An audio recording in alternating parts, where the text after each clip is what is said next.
अपने अपने वैसे वैसे धर्मों को स्वीकारने लगा। पहले जैन धर्म कोई या हिंदू धर्म कोई धर्म नहीं चलता था, लोग अपने अंदर से पालन करते थे। जिसको अरिहंत अच्छे लगते थे, वीतरागी, वो उनको मानते थे, जिनको सरागी अच्छे लगते थे वो सरागी मानते थे।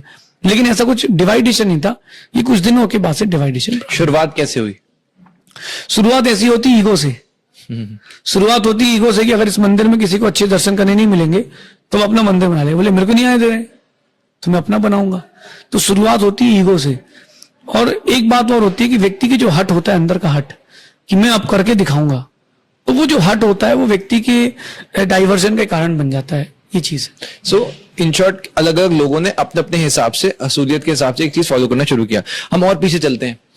जैसे आपने बताया कि एक जो मैंने डिफरेंस पैरेलल्स ड्रॉ करने की कोशिश करी, तो उसमें जैनिज्म में हम ये मानते हैं कि ब्रह्मा विष्णु महेश, ब्रह्मा ने सृष्टि बनाई, पर जैनिज्म में ऐसा कोई कॉन्सेप्ट नहीं है कि ब्रह्मा जी ने कुछ नहीं किया। सो यूनिवर्स की शुरुआत कैसे हुई? देखिए, जो शुरुआत होती है किसी भी चीज की तो वो उसका विनाश भी होता है। कहते हैं कि जम किंचिवी उपन्नो तस्य विनाशो हवदि नियमेन। जो कुछ भी बनता है उसका विनाश होगा। ये बुक जो आप लाए हो मेरे पास, आपकी फाउंडेशन की, ये बुक बनाई गई है, बुक थी नहीं। लेकिन ये बुक जो जिस मटेरियल की, उसको हम कहते हैं पुद्गल, ये था। इसको अपन जला देंगे तो राख हो जाएगा। तो जो बनाया जाता है वो नाश, उसका नाश होता है। जैन दर्शन की फिलॉसफी ये है कि जो ये तीन लोक है, जो सृष्टि है, थी, है, रहेगी। अब फिर ये किसने बनाई, कहाँ रखी है? किसी ने बनाई नहीं है। अगर कोई बनाता तो उसका विनाश निश्चित था। तो किस पर टिकी है? ये वायु पर है। वायु की जो शक्ति है, एयर, वो सबसे पावरफुल है। 100 टन का माल भी हवा के दम पर, टायर के दम पर चल जाता है। अभी लॉस एंजलिस में आग लगी, इतना बड़ा नुकसान हुआ, किसके दम पर? केवल आग के कारण नहीं। अगर वहां हवा नहीं चलती तो पूरा नहीं चलता। तो ये जो वायु है बहुत पावरफुल है, और वो मोटी मोटी वायु बहती है इस सृष्टि के नीचे, उसमें टिकी हुई है। ये जैन दर्शन की फिलॉसफी है। ना किसी ने बनाया, ना कोई मिटा पाएगा। और मेरा एक बात और कहना है, मतलब मेरी बात को कोई बुरा नहीं माने, अगर बनाया है किसी ने तो उसको नरक नहीं बनाना था। उसको ये कीड़े मकोड़े, चींटी, इल्ली, ये सब नहीं बनानी थी। जो नॉनवेज खा रहे हैं ऐसे लोगों को नहीं बनाना था। जब बनाया ही था तो अच्छे लोगों को बनाते। और अगर भगवान ने नहीं बनाया है और ये लोग स्वयं ऐसा करके नरक जाते हैं तो फिर भगवान ने क्या किया? अगर कोई मुर्गी को काट रहा है तो वो भी भगवान का अंश है। एक इंसान मुर्गी काट के खा रहा है, दोनों भगवान का अंश है ना। तो जो अंश है उसको तकलीफ नहीं होगी क्या? आपकी बॉडी अगर यहाँ कोई हल्का सा चींटी काटता है तो पेन होता है, तो एक मुर्गी भी भगवान का अगर अंश मानते तो उसको भी पेन होगा ना। तो भगवान ऐसा नहीं करते। भगवान इतनी बड़ी मिस्टेक नहीं करते। वो सुप्रीम पावर है ना। तो अगर भगवान बनाते तो सब कुछ अच्छा बनाते। भगवान ने कुछ नहीं बनाया। रामायण की 2 पंक्ति कहता हूं, विश्व प्रधान कर्म प्रधान विश्व कर राखा, जो जैसा कर रही सुतस फल चाका। जो जैसा करेगा वो वैसा भोगेगा ना। आपको मैंने इंसान बनाया ना, किसी भगवान ने इंसान बनाया। आपके अच्छे कर्म थे तो इंसान बन गए। आप काले क्यों नहीं हुए? आपकी जो बियर्ड है, ऐसी दाढ़ी रखने की लड़के तरसते हैं, यार मेरी ऐसी दाढ़ी आ जाए। ये किसी ने दी नहीं है आपको, ये आपके कर्मों से मिली है। तो कर्मों की फिलॉसफी पर भी आना चाहिए। भगवान ने कुछ बनाया नहीं है, ना कुछ मिटाएंगे। बनाते अगर तो मैं नहीं मानता कि भगवान इतनी बड़ी मिस्टेक करके नरक बनाते। सब कुछ अच्छा बनाते, सब सुखी रहते, ऐसा मेरा मान। आप जो मैंने किताब पढ़ी उसमें उन्होंने कहा कि स्पेस टाइम की फिलॉसफी पर जैनिज्म को देखा जाता है कि स्पेस और टाइम पर जो आइंस्टाइन की रिलेटिविटी इक्वेशन है उसके हिसाब से हम जैनिज्म के साथ उसको पैरेलल ड्रॉ करते हैं। सो अब इसमें अगर यूनिवर्स अपने आप बना है तो फिर इंसान कैसे बना अगर भगवान ने नहीं बनाया तो? किसी भी जीव को, इंसान को, जानवर को भगवान ने नहीं बनाया। क्योंकि अगर बनाते तो भगवान सबको अच्छा बनाते। इस कॉन्सेप्ट को आप माइंड में सेट करना। ठीक। अगर आप बनाते तो अच्छे ही बनाते ना। आप इस बच्चों को पढ़ाते हो अपने यहाँ, तो आप हर बच्चे को एक सी स्टडी देते हो, अलग से नहीं देते हो कि यार ये काला सा लग रहा है इसको नहीं पढ़ाएंगे। ऐसा नहीं। ये भी बच्चा है, इसको भी पढ़ाएंगे। भगवान ने कुछ नहीं बनाया, व्यक्ति अपने कर्मों से बनाए। इस जो हम जैनिज्म की बात करते हैं तो 3 लोक का नक्शा है। उस 3 लोक को ऊर्ध्वलोक, मध्यलोक, अधोलोक कहते हैं। अधोलोक यानी जहां नरक है, मध्यलोक जहां अपन लोग रहते हैं, ऊर्ध्वलोक जहां स्वर्ग है। इसलिए हर कोई कहता है कि वो चले गए। कहां चले गए? किसी ने पूछा तुम्हारे दादा के दादा, वो चले गए। तो हर कोई ऐसा कहता है कि चले गए, क्योंकि स्वर्ग गए। नीचे कोई नहीं कहता कि चले गए। तो ये फिलॉसफी है। किसी ने देव को बनाया नहीं है, नारकी को बनाया नहीं, मनुष्य को बनाया नहीं। ये जीव द्रव्य है, मनुष्य है, ये आत्मा है। तो ये जैसा परिणाम करती है इसको वैसी वैसी चीजें मिलती हैं। आपने मन बनाया कि यार ये वाले महाराज के पास चलना है, तो आपने मैसेज किया, इन्होंने रिस्पॉन्स दिया, तो चलो चलते हैं यार, एक अच्छी बात करते हैं, तो आप आ गए। अगर आपने रिस्पॉन्स दिया होता और मैंने नहीं दिया होता तो आप नहीं आते, बोले रहने तो उनका मन नहीं है। तो जैसा आप सोचते हो, जैसा आप करते हो, वैसा वैसा आपके अंदर परिवर्तन होता जाता है। इसी को कर्मों की फिलोसफी कहते हैं, इसी को कहते हैं भावों की गति। तो जैसे ही आपकी भाव रहेंगे वैसा आपके अंदर फ्यूचर में परिणमन होगा। अच्छे भाव रखेंगे तो अच्छी आने वाली गति मिलेगी, बुरे भाव रखेंगे तो बुरी गति मिलेगी। पर कर्म का स्टार्ट जो होगा वो पहले कोई आया होगा तभी तो वो कर्म करेगा। हाँ, शुरुआत कैसे हुई? शुरुआत नहीं हुई, क्योंकि जिसको बना नहीं सकते उसको क्या बनाएंगे। मैं आपसे एक बात पूछता हूँ कि गधे को देखा होगा आपने और गाय को भी देखा होगा आपने, गाय की सींग को भी देखा होगा, तो क्या गधे की सींग को देखा है कभी? गधे की सींग को नहीं देखा कभी, क्योंकि गधे का सींग होता ही नहीं है। कछुए की पीठ के बाल देखे कभी आपने? नहीं होते, उसके पीछे तो शैल होता है। कौवे के दांत गिने कभी आपने? नहीं हो सकता। तो जो चीजें पॉसिबल नहीं है उसके लिए आपको टोटल डिनाई करना पड़ेगा। एक थ्योरी आपको बताता हूं मैं, इस थ्योरी को आप हमेशा ध्यान रखना, आपकी फील्ड में भी काम आएगी।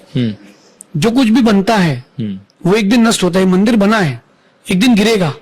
अगर ये मंदिर नहीं बना होता, ये पहले से ही था अनादि से, तो गिरता नहीं। ऐसा समझिए। अच्छा, अगर इसको मैं एक दूसरे तरीके से पूछूं, पहले मुर्गी आई अंडा? बहुत बढ़िया बात। पहले मुर्गी आई, मैं आपको उसको विद प्रूफ बोलता हूं। ग्रंथों की बात भी करते हैं और अपन एक तर्क की बात भी करते हैं। जैनों में ग्रंथ है आदि पुराण। उस आदि पुराण ग्रंथ में आचार्य जिनसेन स्वामी लिखते हैं कि जब सृष्टि का प्रारंभ यानी भोग भूमि से कर्म भूमि पर आते हैं, जब व्यक्ति कार्य करने योग्य हो जाता है या उसको वैसा मौसम मिलता है, तब वर्षा होती है। तो शुभ वर्षा होते होते सब चीजें आती रहती है, चेंजेस आती रहती है। तो किसी ने कोई बीज नहीं बनाया। आप देखो कि पहले इतने फ्रूट्स नहीं आते थे, अभी कभी कुछ दिनों पहले से ड्रैगन फ्रूट आने लगा है। 10-20 साल से कीवी इंडिया में आने लगी है। तो ये फ्रूट्स कैसे आने लगे? जैसे जैसे क्लाइमेट चेंज होता है तो चीजें अपने आप डेवलप होती हैं। तो ये मुर्गी थी पहले से, मुर्गी ने ही दूसरी मुर्गी के साथ अंडा दिया और उससे फिर संतति बनी। जो गेहूं होता है, धान या चावल होता है, वो पेड़ भी बीज नहीं था, वो पेड़ भी था। वो जो शुभ वृष्टि होती है उससे ही होते। ये जैनिज्म की फिलॉसफी। अब अपन आते हैं तर्क पर। अपन को लगता है कि बीज होगा तो वृक्ष होगा, लेकिन बीज का स्थान वृक्ष है। बहुत सारे पेड़ ऐसे होते हैं जिसको कल्प वृक्ष कहते हैं। इंडिया में एक पेड़ है उसको कल्प वृक्ष कहते हैं। उसमें साल में एक बार बीज आता है और वो सेल्फ बीज आता है और उड़ जाता है, जहां जहां चला गया वहां वहां उग जाता है। मैंने ग्रेनाइट के पहाड़ पे भी चंदन के पेड़ देखे। कनकगिरी है कर्नाटक में, मलयगिरी के पास। अपन हमेशा कहते हैं कि मलयागिरी चंदन बड़ा फेमस है जैनों में। तो वो एक बहुत बड़ी चट्टान है, ग्रेनाइट का पहाड़ है। उसमें ग्रेनाइट में अगर थोड़ी सी मिट्टी इकट्ठी हो जाए, वही चंदन का पेड़ उग जाता है। तो चंदन का पेड़ होता कैसे वहां पर? उसमें बीज तो किसी ने डाला ही नहीं। तो जल और वायु, उपयुक्त जल वायु मिल जाए यूजफुल, तो वो चीज हो जाती है। आप यहां पानी डाल दो 15 दिन, काई हो जाएगी। शैवाल बोलते संस्कृत में उसको। तो वो काई कैसे होगी? कहीं ना कहीं वो एटमॉस्फेयर से प्रभावित हुई है। तो ये जितने भी जीव आपको दिख रहे हैं ये किसी ने बनाए नहीं है, ये थे। और आने वाले और भी बहुत सारे स्पीशीज आएंगी जो कोई बनाता नहीं है। मैंने एक दिन देखा कि मैं जंगल गया था सुबह सुबह दैनिक क्रिया के लिए, तो चश्मा उतार के मैंने दूर रख दिया, तो मैंने देखा ये मक्खियां उचक क्यों रही हैं। तो फिर मैंने जब और गौर से देखा, चश्मा लगा के देखा, तो छोटे छोटे मेंढक थे मक्खी के साइज के। तो वो इतना छोटा मेंढक भी देखा मैंने, इतना बड़ा भी मेंढक देखा। जिसने जो कर्म किया उसके कारण उसको वो पर्याय मिली, वो जन्म मिला, ऐसा समझिए। Jainism evolution of universe and life में एमबी मोदी जी कहते हैं existence of God is neither logical nor essential not justifiable. Jainism में कर्मकांड भी नहीं किए जाते। जैसे हिंदुइज्म में अगर हम पैरेलल ड्रॉ करें तो पूजा होती है, पाठ होता है, एक प्रोसेस होता है। जैसे महाकुंभ में स्नान में हम मानते हैं कि पाप इंसान के चले जाएं अगर शुद्ध मन से वो कोई इंसान स्नान करता है। तो अगर मैं आपसे पूछूं, आपके लिए भगवान एग्जिस्ट करते हैं? आप भगवान को शायद कुछ और नाम दे, पर क्या आप भगवान के कॉन्सेप्ट को मानते हैं? और साथ में एक जो चीज मैच करती है वो है रीबर्थ, कि रीबर्थ हिंदुइज्म में भी है। तो कहीं ना कहीं कुछ डिफरेंसेस दिख रहे हैं और कहीं ना कहीं सिमिलैरिटीज भी हैं। तो रीबर्थ और भगवान। देखिए भगवान तो है, और एक भगवान नहीं है, हर एक भगवान है। अपने मन में एक बात आती है कि भगवान की अपन सब अनुयायी हैं। हाँ अनुयायी हैं, लेकिन हम भी भगवान हैं। वो बन चुके, हम बनने वाले हैं। एक आटा डिब्बे में रखा है और एक रोटी बन के डिब्बे में रखा है, तो जब तक वो प्रोसेस में नहीं आएगा तो रोटी नहीं बनेगा। भगवान जो है, एग्जिस्टेंस है, मंदिर के भगवान मूर्ति, राम भगवान की मूर्ति हो, आदिनाथ भगवान की मूर्ति हो, महावीर स्वामी की मूर्ति हो, तो ये तो कोई वादा नहीं है। भगवान की अस्तित्व को मैं भी मानता हूं कि भगवान का अस्तित्व था, लेकिन मैं ये नहीं मानता हूं कि भगवान का अस्तित्व मुझसे है या मेरा अस्तित्व भगवान से। मैं ये नहीं मानता हूं। हर कोई अपना अपना स्वतंत्र भगवान है। जिस दिन वो अपनी सोल को प्योर कर लेगा वो भी भगवान बन जाएगा। तो भगवान को तो मैं मानता हूं, लेकिन मैं इसलिए मानता हूं क्योंकि मुझे भगवान बनना है। भगवान मुझे कुछ दे देंगे तो मुझे नहीं लगता कि दे देंगे। राम की मूर्ति हर मंदिर में है, तो राम कहां कहां जाएंगे देने। भगवान आदिनाथ की मूर्ति हर मंदिर में है, भगवान आदिनाथ कहां कहां जाएंगे देने। और जो भगवान बन चुका है वो छोटे मोटे काम नहीं करेगा, लेकिन फिर भी हम उनके पास जाते हैं। हमारा मन अच्छा होता है। हमारा जब मन अच्छा होता है, पोलाइट होता है, काइंडनेस आती है, हमारे अंदर लक बढ़ता है, जिसको हम पुण्य कहते हैं, और वो पुण्य बढ़ता है, हमारे सारे काम बहुत अच्छे हो जाते हैं। तो भगवान तो थे, हैं, रहेंगे। बॉन्डिंग की बात करें, रीबर्थ की, तो जो रीबर्थ है वो भी है। इसके लिए बहुत सारे प्रूफ मैं दिखाता हूं आपको। एक अपने इंडिया में तांत्रिक विधि होती है, तंत्र विद्या। कई कई लोगों को भूत व्यंतर परेशान करते हैं, तो उनसे पूछते हैं कि भाई तुमको क्या हो गया, तो धीरे से कहता है कि इसने मुझे पहले परेशान किया था, इसलिए मैं इसको परेशान कर रहा हूं। एक प्रूफ। दूसरा, जब कोई कहीं से जन्म लेता है तो वो कोई ना कोई संस्कार लेकर के आता है। गाय के बछड़े ने जन्म लिया और जन्म लेते ही वो सीधा गाय के थन पर पहुंच जाता है। उसको किसने सिखाया कि दूध यहां से पीना और ऐसे पीना है। ये संस्कार था पुराना उसके पास। तो रीबर्थ होता है। और मेरा ये मानना है कि हम कहीं ना कहीं से आए हैं, हमें कहीं ना कहीं जाना तो पड़ेगा ही पड़ेगा। तो क्यों ना अच्छा करके जाएं। अगर अपन को कहीं नहीं जाना है, एक दर्शन ऐसा भी है जो ये मानता है कि अपन आए तो है लेकिन जाएंगे नहीं, ये सोल, ये बॉडी यहीं खत्म हो जाएगा। फिर धर्म क्यों करेगा व्यक्ति? फिर तो सब में अराजकता हो जाएगी। फिर माँ और बहन का जो भेद है वो खत्म हो जाएगा। तो रीबर्थ है। और भी बहुत सारे एग्जाम्पल्स इसके लिए हमारे जैन दर्शन में सिद्धांत मिलते हैं। कभी कभी जाति स्मरण भी होता है। किसी किसी को जाति स्मरण हो जाता है कि मैं कहां से आया था, तो अपना लास्ट बर्थ पूरा बता देता है कि मैं यहां था और ऐसा था और ऐसा था, तो वो बता देता है सब चीजें, और चीजें आती है। मैंने इस चीज को प्रैक्टिकली देखा है। मेरे जो बड़े ब्रदर थे, हैं अभी, उनको जाति स्मरण हुआ था, उनको अपने पूर्व भाव याद आया। जब वो 2.5 साल के थे, उन्होंने बहुत कुछ बताया कि मैं कालूराम सेठ था और मेरी ये प्रॉपर्टीज थी, बहुत कुछ बताया। मम्मी से उसने कहा कि तुम मेरी पत्नी थी। 2.5 साल का बच्चा झूठ नहीं बोल सकता इतना सारा। फिर हम लोगों ने मुंबई गए। मैं तो उस समय 6 महीने का था। फिर सब पूरी टीम पापा लोग मुंबई गए और वहां जाके उन्होंने सब कुछ मैच किया। तो वहां कालूराम सेठ करके एक तेल का बहुत बड़ा व्यापारी था, अग्रवाल, और आज भी उसको इंटरनेट में सर्च करने मिल जाता है।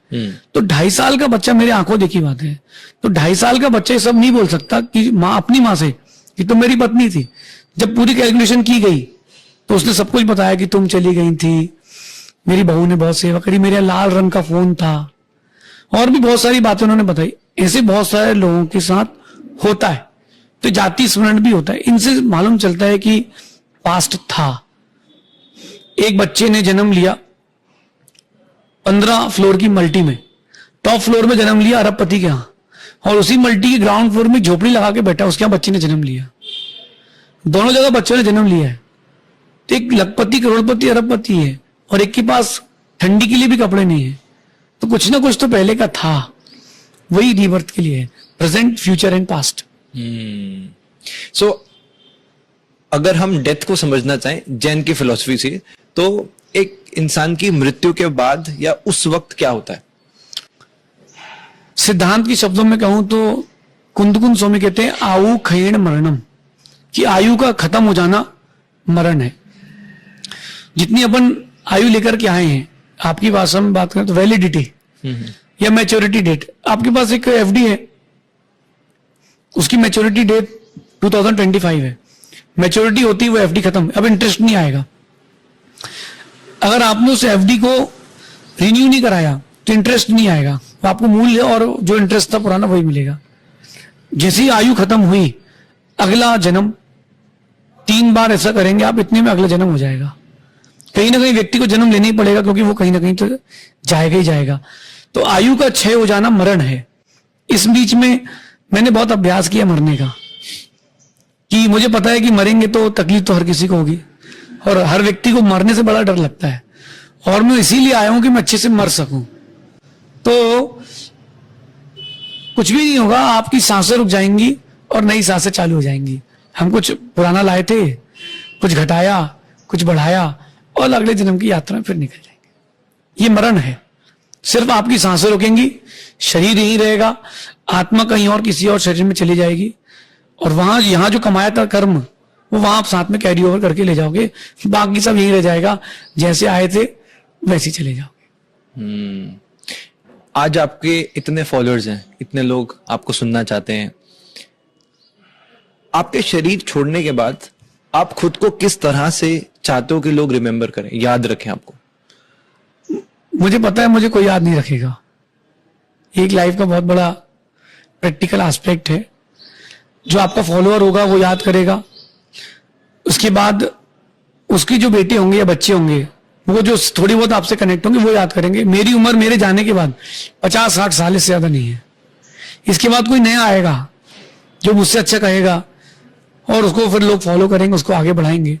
मेरे पहले भी किसी को लोग सुनते थे, तो मेरे बाद भी किसी को सुनेंगे। मेरे जाने के बाद मुझे 50 साल से ज्यादा कोई याद नहीं करेगा।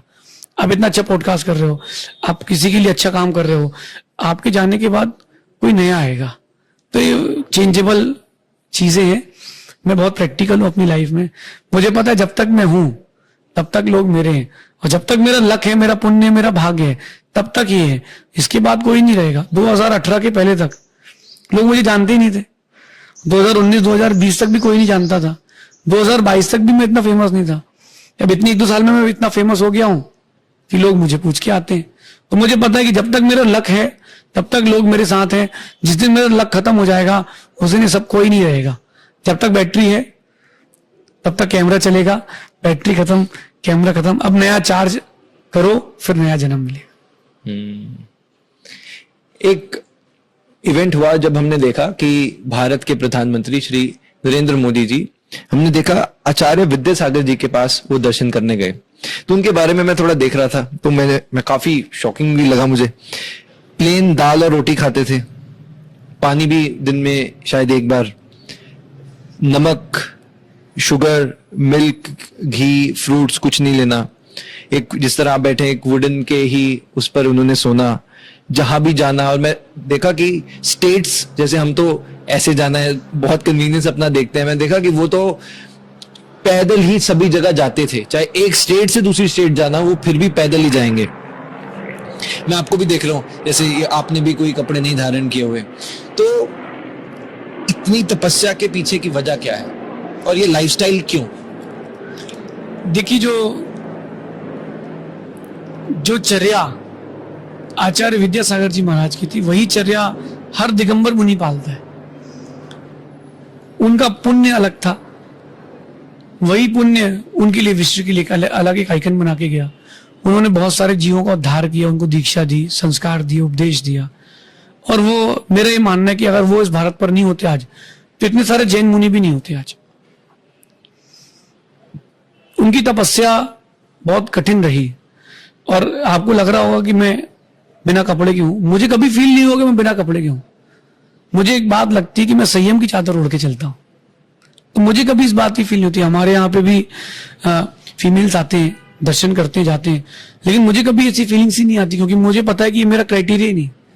तो हम संयम में हैं, हम तप में, त्याग में हैं, तो हमको कोई ज्यादा प्रॉब्लम नहीं होती। दिगंबर मुनि एक बार ही आहार लेता है, उसी समय पानी लेता है, केस लॉन्च करता है, अपने हाथ से ही बाल खींचता है। मैंने अभी 8 जनवरी को ही केस लॉन्च किया है। और हमको बहुत इजी लगता है, कोई भी चीज हार्ड नहीं है। हार्ड इसलिए नहीं लगती क्योंकि मेरा मन है उसको करने का। और क्यों करते हैं? जब किसी को दूध गर्म करना हो तो बिना बर्तन गर्म करे दूध गर्म नहीं कर सकते, कंडक्टर तो चाहिए। ऐसी जब शरीर के अंदर जो आत्मा है उसको प्योर करना है, तो कहीं ना कहीं आपको शरीर को तपाना तो पड़ेगा। जो तपस्या करते हैं उस तपस्या से आगे जाकर के ये आत्मा शुद्ध होती है। एक बात मैं आपके पॉडकास्ट से कहता हूं कि मैं मानता हूं कि जो सनातनी है, सनातनी की बात आई थी बीच में, तो वो हिंसा नहीं करेगा।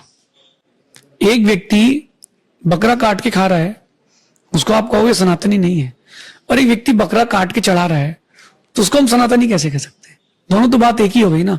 एक ने खाया और एक ने जलाया, एट द एंड वो बकरा तो मर ही गया ना।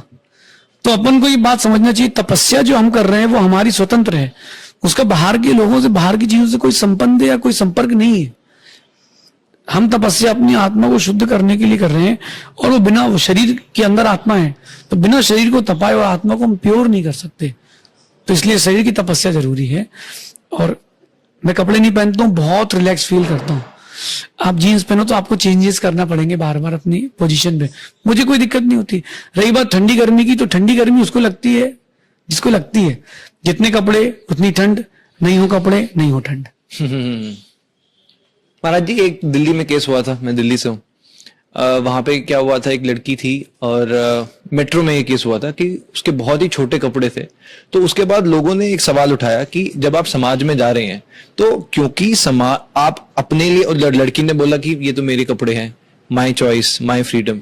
बट लोगों ने जो तर्क दिया, वो तर्क ये था कि समाज जो है आपको अपने लिए नहीं बल्कि समाज के लिए देखना होगा। तो जब आप समाज में जा रहे हैं, आपको नहीं लगता कि जो बाकी की बाहर की सोसाइटी है वो, उनके मन में क्या चिंतन हो सकता है कोई जैन हो या कोई जैन धर्म से फॉलो ना करता हो, तो आपको नहीं लगता कि वो चीज वहां पे कॉन्ट्रडिक्ट हो रही है?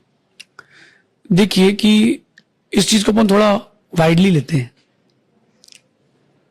कपड़े उसके लिए जरूरी है जिसके अंदर वासना है। संस्कृत में एक शब्द आता है वसन, तो जिसके शरीर से वसन उतर जाते हैं, वो वसन तभी उतारता है जब वासना उतरती है। मेरे मन में तो कोई विकल्प है ही नहीं। हिंदू दर्शन की बात की है तो वहां भी नागा साधु होते हैं, और अंदर जाए तो शिवालय है, शिवलिंग है, तो पूरे शिवलिंग, पूरे शिवालय बंद करना पड़ेगा अगर ये बात है तो। वो जो लड़की थी, वो लड़की धार्मिक नहीं थी, वो दूसरों के मन में विकार उत्पन्न करने के लिए छोटे कपड़े पहन रही थी कि लोग मेरी तरफ अट्रैक्ट हो। लेकिन मैं ये कभी करता नहीं हूं कि लोग मेरी तरफ अट्रैक्ट हो। मैं जब बाहर निकलता हूं तो तीन ही कारण से निकलता हूं, या तो आहार या विहार या निहार। या तो इसे एक स्थान से दूसरी स्थान जाना हो तब मैं चलता हूं बाहर, या मैं जब आहार के लिए आपकी भाषा में कहूं तो भोजन के लिए, तो जब मैं आहार के लिए जाता हूं तब मैं निकलता हूं, या जब सुबह मुझे दैनिक क्रिया करना होती है तब मैं किसी जंगल में जाकर के दैनिक क्रिया करके आता हूं। तो ये कोई विकल्प नहीं है इसका। हाँ, मेरा मानना है कि अगर कोई कहता है कि जैनिज्म, जो जैन मुनिराज है उनके कारण हो सकता है किसी के मन में विकल्प या विकार उत्पन्न हो, मेरा मानना है कि थोड़ा एक बार फोन पर भी जाना चाहिए थोड़ा बॉलीवुड के पोस्टर्स पे भी जाना चाहिए। पहले की बॉलीवुड और आज की बॉलीवुड में बहुत अंतर है। पहले वो एक पेड़ के पीछे खड़े होकर के हीरो हीरोइन पूरा गाना शूट कर लेते थे, अब आज की बात मैं नहीं करता हूं और पहले इतने पोस्टर्स भी ऐसे वल्गर नहीं बनते। तो ये जो चीजें आ रही हैं, ये वल्गैरिटी, लोगों के अंदर सेक्सुअलिटी बढ़ा रही है। ये जैन मुनि कभी इस बात को प्रेरित नहीं करते। हम तो और धार्मिकता की ओर जाते हैं। मैं बाल ब्रह्मचारी हूं तो हम तो धार्मिकता की ओर ही जाते हैं ना। तो हमारे मन में कोई विकार नहीं है, इसलिए हमारे निमित्त से भी किसी को विकार आ रहा तो गलती उसकी है। अगर मैं चाहता हूं कि वो अपने भाव खराब करे मुझे देख करके, तो मेरी गलती है। वास्तविकता में जो वल्गैरिटी है ये और चीजों से बढ़ रही है। फेसबुक में अपन देखना कुछ और चाहता है व्यक्ति, दिखता कुछ और है, रहता कहीं और है, पहुंच कहीं और जाता है। तो इन सब चीजों पर पहले बैन करना चाहिए धार्मिकता की अपेक्षा से। जैनों की बात नहीं, हिंदू की बात करें, वहां भी नागा साधु रहते हैं, कुंभ में भी नागा साधु आए हैं। तो इसका मतलब ये है कि नग्न होने का निषेध नहीं है, लेकिन कपड़े तभी उतारें जब अंदर की वासना उतर जाए। मुझे कोई वासना नहीं है, मेरे सामने कोई भी कैसे ही निकल जाए। मैं जब रोड पर चलता हूं तो बहुत सारे लोग मिलते हैं। बेंगलुरु में रुक के आया हूं, इंदौर रुक के आया हूं, कोटा रुक के आया हूं, मुंबई रह के आया हूं, तो मैं बहुत सारी बड़ी बड़ी सिटीज होकर के आया हूं जहां लोग अच्छे कपड़े नहीं पहनते। मैं वहां देखते नहीं हूं, मेरा मन ही नहीं जाता है, तो मुझे वल्गैरिटी नहीं आती। और अगर मेरे कपड़े उतारने के बाद किसी को प्रॉब्लम है तो इतने सारे मैं पहनूं उसकी अपेक्षा वो आंख में पट्टी लगा ले, वो ज्यादा अच्छा है। आप खाने में क्या लेते हैं? हमारा तो बहुत सारी चीजों का त्याग है। वैसे जो मिल जाए, जो जैन श्रावक बना लेता है उसके यहाँ जाके ले लेते हैं। जैसे मैं चपाती, मैं गेहूं नहीं लेता हूं, मैं शक्कर नहीं लेता हूं, मैं दही नहीं लेता हूं, मैं तेल नहीं लेता हूं। मैं बहुत लिमिटेड चीजें पसंद करता हूं, चाहे भोजन की हो या फिर समाज की हो, मुझे बहुत कम लोग पसंद आते हैं, कम चीजें खाने में पसंद आती हैं। थोड़ा सा मीठा, ज्यादा दाल सब्जी रोटी और चावल, लाइट फूड, ताकि मैं दिन भर फ्रेश रहूं। ये, और पानी अच्छा। मुझे फ्रूट्स पसंद नहीं आते। मुझे कई बार लगता है कि मैं ड्राई फ्रूट्स और फ्रूट्स भी लेना थोड़ा अवॉइड करता हूँ। मुझे लगता है कि अगर मैं ये सब चीजें लेने लगूंगा तो जो बेचारा गरीब है, जिसके पास ज्यादा पैसे नहीं है, वो मुझे कैसे अपने घर ले जा पाएगा। तो मैं वो चीज लेना पसंद करता हूँ जो इजीली अवेलेबल हो और जो मेरे लिए सुटेबल भी हो, शुद्ध हो।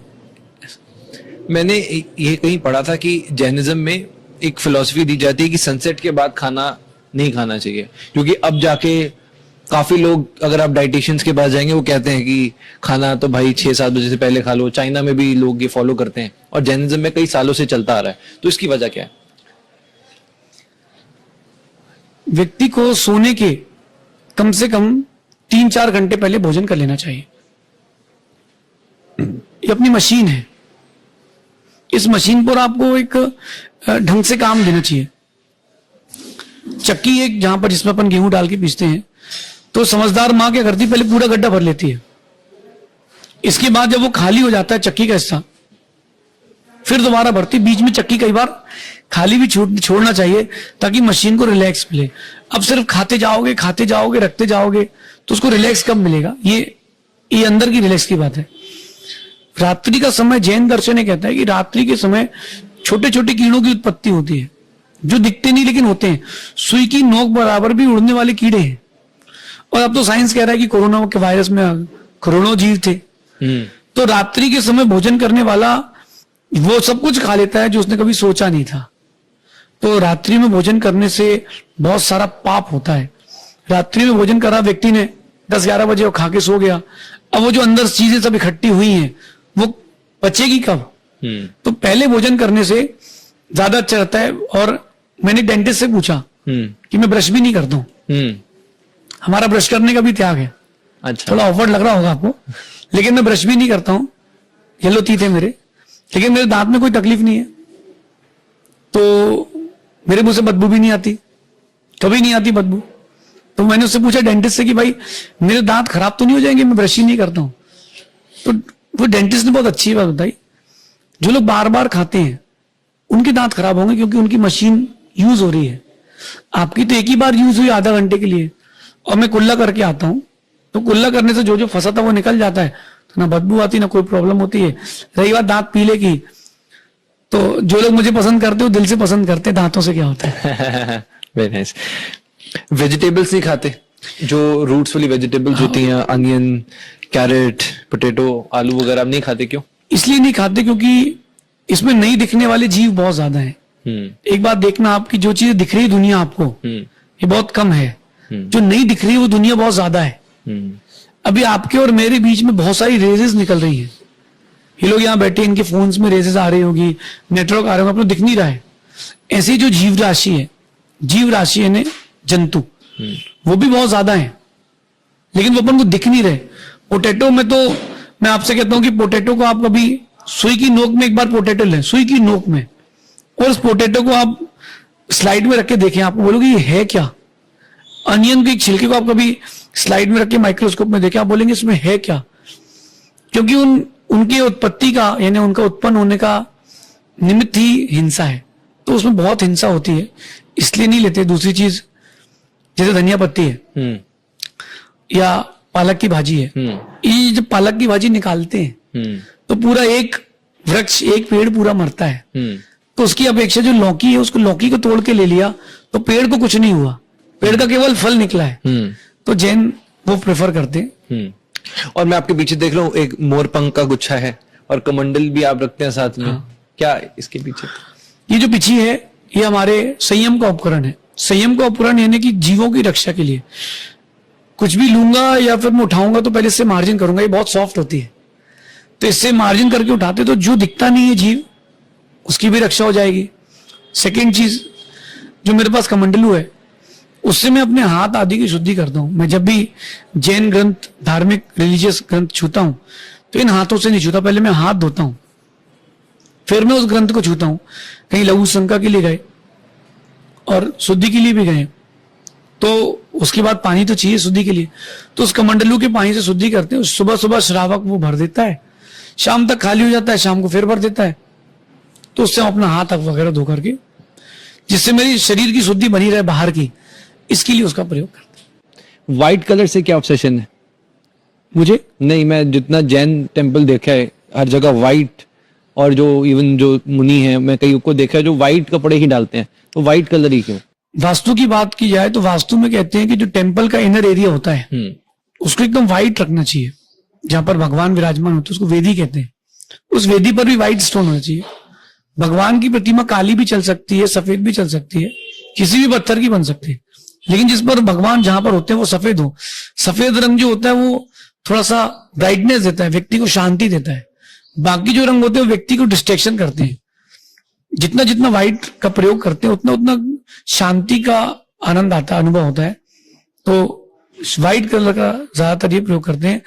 लाइट्स कम यूज होंगी, लाइट कम यूज होगी तो जो हिंसा है वो भी कम होगी, और लाइट बढ़ भी जाती है। एक ये इनका बाहर की बात है, लेकिन जो व्हाइट कलर होता है वो बहुत पीस देता है। इसलिए कभी आप आंख सूरज को देखना, कभी आप शांति 1-2 सेकंड के लिए आप जैसी सूरज को देख करके आंख बंद करोगे तो रेड दिखेगा पहले, क्योंकि आपकी पलकें बंद हुई हैं, आंख तो देख रही है।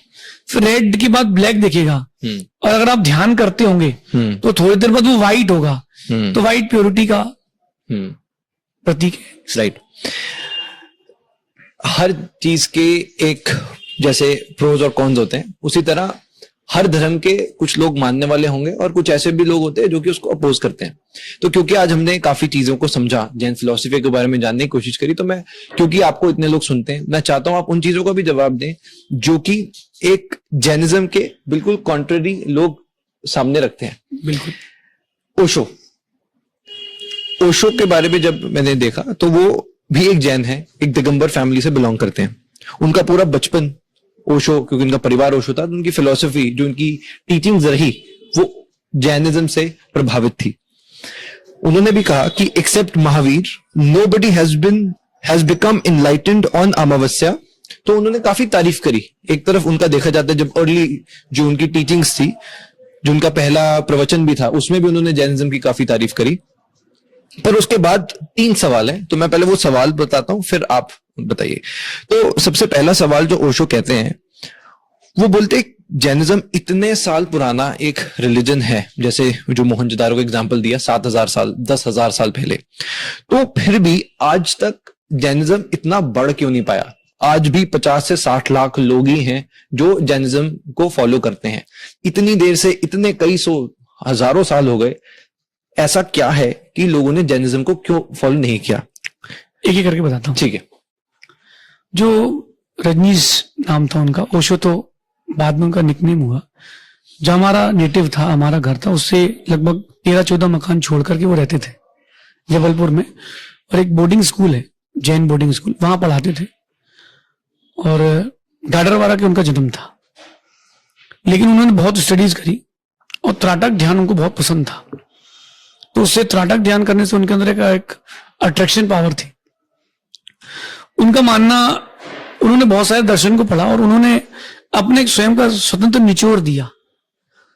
तो मेरा ये मानना है कि, मैं किसी व्यक्ति पर नहीं बोलता हूं, लेकिन मेरा मानना है कि आपकी सोची हुई बात सही हो हमेशा जरूरी नहीं है।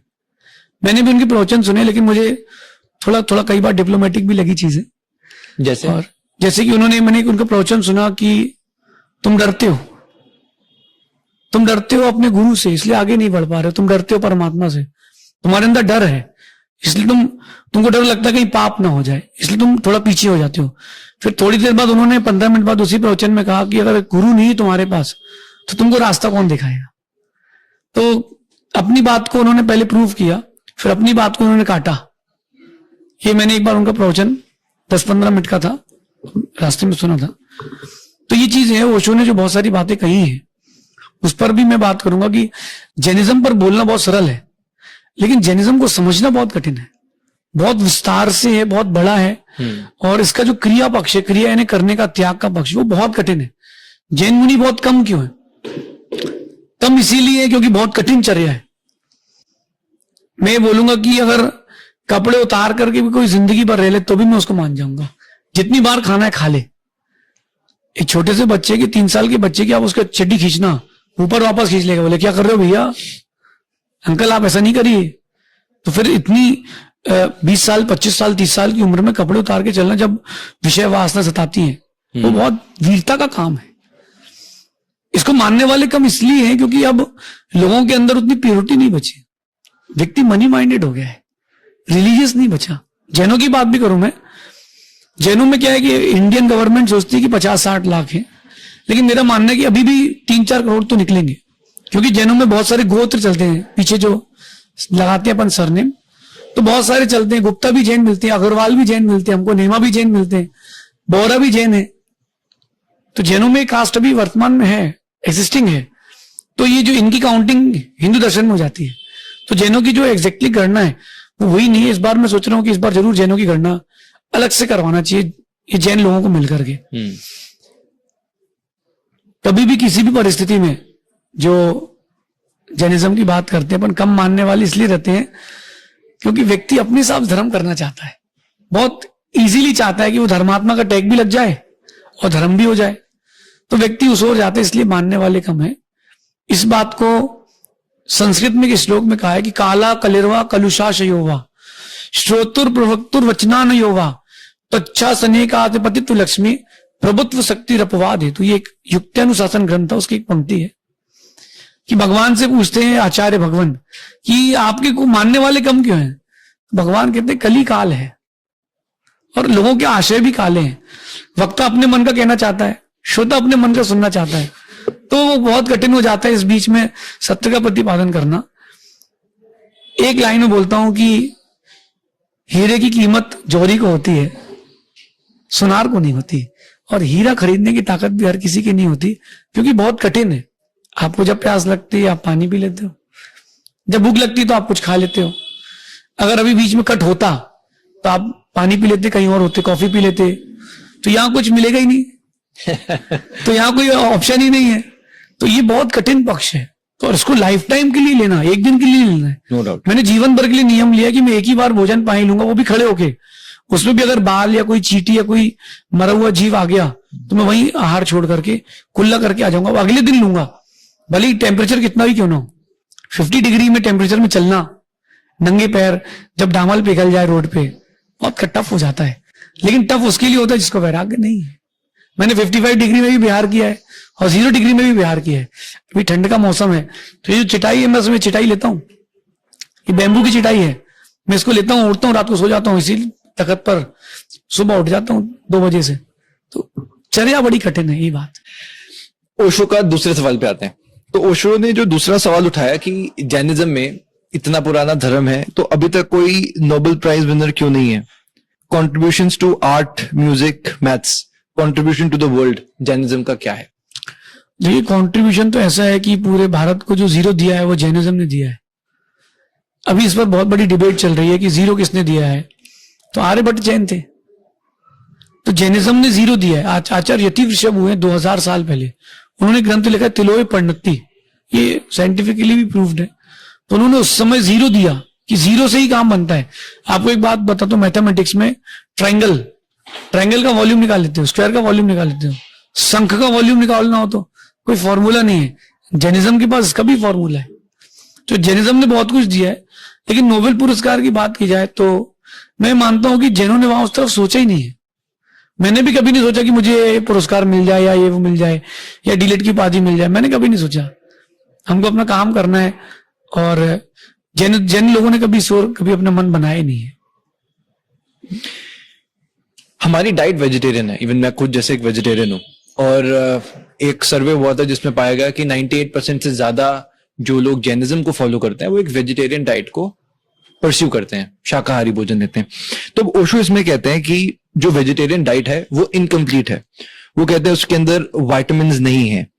सो उन्होंने सजेस्ट किया कि आप इनफर्टाइल एग्स को खाइए, जो अंडे पके नहीं है, उनके अंदर लिविंग बीइंग तो है नहीं, तो आप वो खा लीजिए, क्योंकि उसके अंदर तो कोई लाइफ है ही नहीं। तो उसके बाद उन्होंने कहा कि जो जैन समाज था वो उनसे नाराज हो गया। तो इस पे आपका। राम जो थे वो वेजिटेरियन थे, और मुझे नहीं लगता कि वेजिटेरियंस कंप्लीट फूड नहीं है। राम ने कभी अंडा नहीं खाया, मछली नहीं खाई, मांस नहीं खाया, शराब नहीं पी, कोई भी ऐसी चीजें नहीं ली, ना फर्टाइल एग ली, ना इनफर्टाइल एग ली। राम ने कुछ भी नहीं खाया, फिर भी राम सबसे ज्यादा शक्तिशाली थे। अगर आप एग भी लेते हैं या कोई नॉनवेज भी खाते तो आप एक बात मान के चलना कि वो आपके अंदर क्रूरता भरेगा। जब कोई जीव मरता है ना तो वो तड़प के मरता है, तड़प के मरता है, उसको खाओगे तो तड़पा नहीं मिलेगी। अब इनफर्टाइल एग की बात करता हूं मैं, वो एक ऐसा एग जिसको मुर्गी के उस अंडे को जिसको मुर्गा नहीं मिला। अब आप बात देखना मेरी, ये है क्या, थोड़ा ऑकवर्ड लगेगा लेकिन समझ लेते हैं। जो फीमेल का साइकिल आता है, साइकिल क्यों आता है फीमेल्स में? साइकिल इसलिए आता है कि वो जो एग्स बने हुए हैं वो वापस निकल जाए, फिर न्यू एग्स बनेंगे। तो मनुष्यों की बात की है तो साइकिल 25 दिन का है, 1 महीने का है, लेकिन मुर्गी की बात किया तो साइकिल हर दिन का है। तो जो इनफर्टाइल एग है वो है क्या? आप 1 मिनट सोचो तो आप क्या खा रहे हो? थोड़ा सा विटामिन और प्रोटीन्स के लिए आप ये सब क्यों कर सकते हो? एक सोचने की फली आती है, उसको गांव की भाषा में कहते हैं मुनगे की कोसे। तो उसको अगर आप उबाल के लेते हो उसमें आपको सारे विटामिन, सारे प्रोटीन, सब कुछ मिल सकता है। इवन दो जो विराट कोहली है वो पहले वीगन नहीं थे, तो डॉक्टर पंकज सिंह ही है बेंगलोर के, जिन्होंने जो अपने इंडियन क्रिकेट टीम के ऑफिशियल डॉक्टर हैं, उन्होंने उनसे कहा कि आपकी लीवर में फैटी लीवर हो रहा है और कुछ दिन बाद आपको प्रॉब्लम हो जाएगी। तो उन्होंने टोटल मांस छोड़कर के टोटल वीगन हो गए। और आप बताओ क्या एनर्जी है, क्या कमी है? कोई कमी नहीं है। कमी यहां है, कमी यहां है, दिमाग में और जीभ में। बाकी इनफर्टाइल जो एग है वो भी एक प्रकार से आप क्या खा रहे हो आप स्वयं सोचिए कि वो जो लेडीज प्रोसेस होती है उसकी निकली हुई चीज है, उसको कोई देखना पसंद नहीं करता, उसको खा कैसे सकते? क्या डेयरी प्रोडक्ट्स खाना ठीक है? एक अपेक्षा से देखा जाए तो डेयरी प्रोडक्ट्स भी जो आजकल चल रहे हैं वो ठीक नहीं है, क्योंकि वो जो दूध निकाला जा रहा है वो गाय को पीड़ा दे करके निकाला जा रहा है। उस जो खुशी से दे वो बात है। गाय के बछड़े को थोड़ा सा पास में लाते हैं, दूध चखाते हैं और साइड कर देते हैं, और वो बेचारी उसके अंदर जो ममता है वो देखती कि मेरे बच्चे को दूध नहीं दिया, तो वो दूध आपके लिए उतना पॉजिटिविटी नहीं देता। प्रोसेस सही हो तो कोई बात नहीं। आजकल कृत्रिम भी बन रहा है दूध। एक मेरा फ्रेंड था, उसका बिजनेस था दूध का, वो 5000 लीटर रोज दूध बेचता था। अगले दिन उसने डेयरी वाले से कहा कि 6000 चाहिए, तो उसको दे दिया गया। तो उसके अगले दिन उसने कहा कि 7000 चाहिए, उसने दे दिया। बोले यार गाय का दूध कैसे बढ़ा सकते हैं?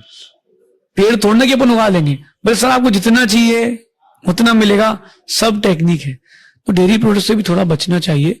जो लेडीज डिजीज हो रही है, आप देखना आज से 2 साल बाद ये बात सामने आएगी, जो भी लेडीज डिजीज हो रही है, ये जो पैकेट फूड और जो दूध आ रहा है इससे बहुत बढ़ रही है। इससे बच के रहना चाहिए। अभी हाल ही में राम भद्राचार्य जी ने एक कमेंट किया, आपने देखा? मैं कहता हूं फिर उसके बाद आपने स्माइल कर दिया तो मेरा माइंड चेंज हो गया। राम भद्राचार्य जी ने कहा, उन्होंने कहा कि जो जैन समाज है वो आक्रामक है। एक तरह से एक प्रश्न भी हुआ, सवाल भी आया, क्योंकि राम भद्राचार्य जी का जो उपाधि है वो जगत गुरु की उनके पास उपाधि है, काफी विद्वान है। तो इस तरह का कमेंट आप किस तरह देखते हैं, और अगर राम भद्राचार्य जी तक ये वीडियो पहुंचती है तो आप उनको क्या कहना चाहेंगे? मैं ये कहूंगा कि अगर किसी की आंखें नहीं है तो कोई बात नहीं, उसका पास मन तो है, लेकिन अगर किसी के पास दिमाग नहीं है तो उसके लिए अपन कुछ नहीं कर सकते। मैंने ये वीडियो बहुत दिन पहले देखा था लेकिन मैंने कुछ कहा नहीं। अब आपने आज पूछा तो मैं खुल के कहता हूं कि किसी के बारे में कहने के पहले आपको भावुकता ही रखना चाहिए। आप मुझसे कुछ पूछ रहे हैं, मैं खुल के कह रहा हूं, इसका आफ्टर इफेक्ट भी सोचना चाहिए। अगर जैन समाज आक्रामक है तो आज तक किसी भी जैन समाज की रैली में पुलिस वालों को तैनात नहीं किया गया, जबकि अभी आप कोई रैली और किसी की भी निकले तो पुलिस वाले लग जाते कि कोई दंगा ना हो जाए। तो जैन समाज आक्रामक नहीं है, वो बहुत व्यवस्थित है, एग्रेसिव नहीं है। लेकिन जिस दिन एग्रेसिव होती है फिर उस दिन किसी की नहीं चलती है, क्योंकि अच्छा कांच टूटता है तो धार वाला हथियार बनता है। तो मेरा कहना है उनसे भी, सबसे भी, कि मैं किसी से डरता नहीं हूं, कौन मेरे बारे में क्या करेगा, क्या सोचेगा। लेकिन मेरा कहना है कि किसी के बारे में, किसी अच्छे व्यक्ति के बारे में बुरा कहने के पहले 100 नहीं 1 लाख बार सोचना चाहिए, क्योंकि अगर वो अच्छा आदमी बुरा बन गया तो उसको संभालना बड़ा मुश्किल हो जाता है। जैन लोग कभी एग्रेसिव नहीं हुए, और लेकिन जब भी वो एग्रेसिव हुए या आक्रामक हुए तो देश के लिए हुए हैं और कहीं नहीं हुए। अपने हक की चीज छोड़ करके आगे बढ़ जाना ये जैनों ने सीखा है और सिखाया है। लेकिन इसके लिए ऐसा किसी के लिए कमेंट करना ये अच्छी बात नहीं है। हम तो बहुत समझदार, तो कुछ नहीं कह रहे हैं। हमारे जगह कोई और होता तो कहीं का नहीं छोड़ता। आपने ना कहकर भी बहुत कुछ कह दिया। एमपी में ही यहीं पर जहां पर है, यहाँ पे एक सागर जगह है, यहाँ पर अब पीछे कुछ दिनों में विवाद हुआ और वहां पे हिंदू वर्सेस जैन भी देखा गया, जहां पर एक कहा जा रहा है कि एक मंदिर था, वहां पे कुछ जैनी लड़के आए, उन्होंने तोड़ा, और कुछ जैन शॉप्स थी, उन पर भी अटैक किया गया। तो एक तरफ हम बात कर रहे हैं कि सिमिलैरिटीज काफी हैं, दूसरी तरफ ये भेदभाव क्यों बढ़ रहे हैं? देखिए, मेरे को जितने जैन लोग मानते हैं उससे ज्यादा मेरे अजैन फॉलोअर्स हैं, और वो फॉलोअर्स इसलिए क्योंकि उनको मेरी बात अच्छी लगती है। अगर मेरी कोई बात उनको अच्छी नहीं लगती तो वो कमेंट्स भी करते हैं, और हो सकता है कि अनफॉलो भी कर दें, ये उनके ऊपर है। ये जो अभी सागर में हुआ, ये कुछ लोगों की गलती थी और इसके कारण पूरी समाज को भुगतना पड़ा।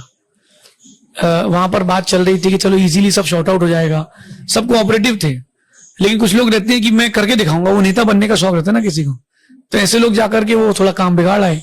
किसी की श्रद्धा को आप चोट पहुंचाओगे तो ऐसा ही होगा। अगर कोई आपके जैन मंदिर के लिए ऐसा करता तो आपको भी दुख होता। तो अगर कोई ऐसा करता है तो ये गलत है। मेरा कहना है कि अगर किसी का स्थान आपको चाहिए तो प्यार से मांग लो, जबरदस्ती आप हत्या नहीं सकते किसी से। प्यार से बोल करके बात खत्म कर सकते थे, तो उन्होंने किया नहीं। अभी आप जिस टॉपिक पर बात करें वहां के लोग भी बैठे हुए, तो ये करना अनुचित था। अगर आप प्यार से बात कर लेते तो चीजें अच्छी हो जाती, ऐसा नहीं करना चाहिए। फिर इसके बाद ये व्यक्ति विशेष का मंदिर था, वो समाज का मंदिर नहीं था। फिर इसके बाद उसको राजनीतिक रूप देकर के काम बिगाड़ने का प्रयास भी किया गया। अब सब शॉर्ट आउट है, लेकिन इतिहास तो हो गया। पर आप जैसे कह रहे हैं कि बात करके मांगना चाहिए था, तो विवाद किस चीज का था? विवाद ये था कि वो जैन मंदिर का विस्तार हो रहा है, बड़ा हो रहा था, तो बीच में वो उतना ऐसा एरिया आ रहा था। उन्होंने कहा कि आप अपना एरिया इस तरफ शिफ्ट कर लें तो एक अच्छा हमारा मंदिर का व्यू अच्छा हो जाएगा, और कुछ भी नहीं था। तो उन्होंने कहा कि हमारे मंदिर बहुत पुराना है, वहां से हम कैसे हटाएं। बात ही चल रही थी कि आप शिफ्ट कर लें तो इट विल बी बेटर। तो वो सब रेडी भी थे, ऐसा नहीं था कि नहीं था। उनका भी स्वार्थ था कि क्यों किसी के मंदिर की डिजाइन बिगाड़ेपन। लेकिन कुछ लोग जो रहते हैं, जो जिनको कहते हैं विघ्न संतोषी, जिनको परेशान करके मजा आता है, उन्होंने सभी कर लिया। अब जैसे हम जो जैनिज्म की हम बात करते हैं तो सबसे जैसे प्रमुख चीज आती है अहिंसा, नॉन वायलेंस। तो उसपे कुछ चीजें हैं जो कि काफी कॉन्ट्रडिक्टरी भी होती हैं समाज को देखा जाए तो। अब कुतुब मीनार के पास कुव्वत इल इस्लाम एक मस्जिद है, और उसके बाहर अराबिक में लिखा हुआ है कि 27 टेम्पल तोड़े गए और ये मस्जिद बनाई गई। हसन निजामी अपनी किताब में लिखते हैं कि ज्यादातर वो जो मंदिर तोड़े गए उस मस्जिद के लिए वो जैन ही थे। मुरादाबाद में भी अभी देखा गया एक प्राचीन जैन मंदिर मिला। तो आपको नहीं लगता कि कहीं ना कहीं जो नॉन वायलेंस है वो कमजोरी बन रहा है? ये मैं पहले कई बार इस बात पर मैंने प्रकाश डाला है कि अहिंसा को लोगों ने कायरता से जोड़ लिया है, जबकि अहिंसा क्षत्रियता थी। राम ने सीता को वापस लेकर के आए, वो अहिंसा के लिए लाए, भले उसके लिए हिंसा करना पड़ी। कि अगर वो नहीं लाते तो कल के दिन फिर ये तो अनैतिकता फैली जाती है यार, किसी की भी पत्नी उठा लो, कोई दिक्कत ही नहीं यार। कायर नहीं है जैन लोग, ये अहिंसा कायरता नहीं है। आजकल लोगों ने उसको उस फेज तक पहुंचा दिया है। अगर आपके घर में कोई प्रॉब्लम हुई है, कोई व्यक्ति अटैक कर रहा है, तो वहां पर आप ये नहीं बोलोगे भैया सॉरी सर, प्लीज सर आप खाली कर दिए सर, हमारे माँ को नहीं मारिए सर। वहां आपको थोड़ा सा क्षत्रिय बनना पड़ेगा। अहिंसक जो होते हैं वो अपने और दूसरे के धर्म की रक्षा करने के लिए होते हैं, तो ये क्षत्रियता तो रखना पड़ेगी। अहिंसा जो है वो नॉन वायलेंस तो है, लेकिन कायरता नहीं। इसलिए मैं सबसे कहता हूं कि जब मौका पड़ता है तो आपको शस्त्र चलाना भी आना चाहिए, जब मौका पड़ता है तो आपको शास्त्र पढ़ना भी आना चाहिए। पर जब हमने एक फिलॉसफी जो नॉन वायलेंस पे है, वहां पर हथियार का आना क्या आपको नहीं लगता कॉन्ट्रडिक्ट कर रहा है? बिल्कुल गलत, बिल्कुल गलत नहीं है। राम ने हथियार उठाया था, हिंसा के लिए नहीं उठाया था। राम ने हथियार अहिंसा के लिए ही उठाया था। 4 प्रकार की हिंसा होती है, वायलेंस होता है, संकल्पी, विरोधी, औद्योगिक, आरंभिक। तो संकल्पी है कि जान के इसको तो मारूंगा, मच्छर बैठा उसको जान के मारूंगा, ये संकल्पी हिंसा है। जैन लोग ये नहीं करते। विरोधी हिंसा तो करेंगे करेंगे, अगर ये नहीं होगी तो फिर ना धर्मायतन बनेंगे, ना बचेंगे, ना परिवार बचेगा, ना देश बचेगा। जो इंडिया है वो भी इसी पर बिलीव करता है। जो इंडियन सेना है, जो अपना जितनी भी टोटल आर्मी है, आज तक इंडिया ने किसी भी देश पर अटैक नहीं किया, लेकिन किसी ने किया है तो उसको छोड़ा नहीं है। ये विरोधी हिंसा है। एक होती है औद्योगिक हिंसा जो बिजनेस के लिए की जाती है, एक होती है आरंभी हिंसा जो घर वगैरह में सामान में काम करने में आती है। तो इनमें संकल्पी हिंसा का त्यागी होता है जैन, लेकिन क्षत्रिय ही होता है। ये लोग भूल चुके हैं, जब मौका पड़े तो अपने धर्म की, देश की रक्षा के लिए शस्त्र भी उठाना चाहिए। वो हिंसा नहीं है, वो देश की रक्षा है, इसलिए स्वीट एक्सेप्टेबल है। जब हम जैसे यूनिवर्स की बात करी, किस तरह से हमारी दुनिया शुरुआत हुई, तो जैसे आपने बताया कि नेचुरली वो चीजें आई और उसके आने से सब कुछ समाज आगे बढ़ा। शुरुआत तो कहीं से हुई, तो आपके हिसाब से इस दुनिया का अंत कैसा होगा? जो अगर हम वीडियोस बाकी देखते हैं, ये कहा जाता है कि कल की अवतार आएगा, तो आपके हिसाब से जो दुनिया है उसका अंत कैसा है? देखिए, स्टार्टिंग नहीं तो एंडिंग नहीं है। ओके। लेकिन जब परिवर्तन आता है, सतयुग, कलयुग, ये परिवर्तन आते हैं। अब इसके बाद जैनिज्म कहता है कि छठवां काल आएगा, तो अब अग्नि की वर्षा होगी। अग्नि की वर्षा होगी, पूरी भूमि जल जाएगी, ना मंदिर बचेगा ना कुछ भी नहीं बचेगा। अब अग्नि की वर्षा होकर के जो कुछ भी है सब नष्ट हो जाएगा। अब पुनर्सृष्टि की स्टार्टिंग होगी, तो कुछ जोड़े जानवरों के, मनुष्यों के फिर से यहाँ पर देवलोक ला करके अलग जगह रख करके सेफ रख के यहाँ छोड़ेंगे। फिर से सृष्टि का संरचना वापस धीरे धीरे स्टार्टअप होगी, और यही क्रम चलता रहता है। अच्छे दिन आते हैं, जाते जाते बुरे दिन आ जाते हैं, फिर बुरे दिन आते हैं, फिर जाते जाते अच्छे दिन आ जाते हैं। तो ये क्रम चलता रहेगा, सृष्टि कोई मिटा नहीं पाएगा, इतना इजी नहीं है। अगर कोई कहता है कि पृथ्वी जो है ये गोल है, तो मैं कहता हूँ कि एक बार खोद के तो देखो जरा कितनी गोल है, कितनी अंदर तक जाएगी।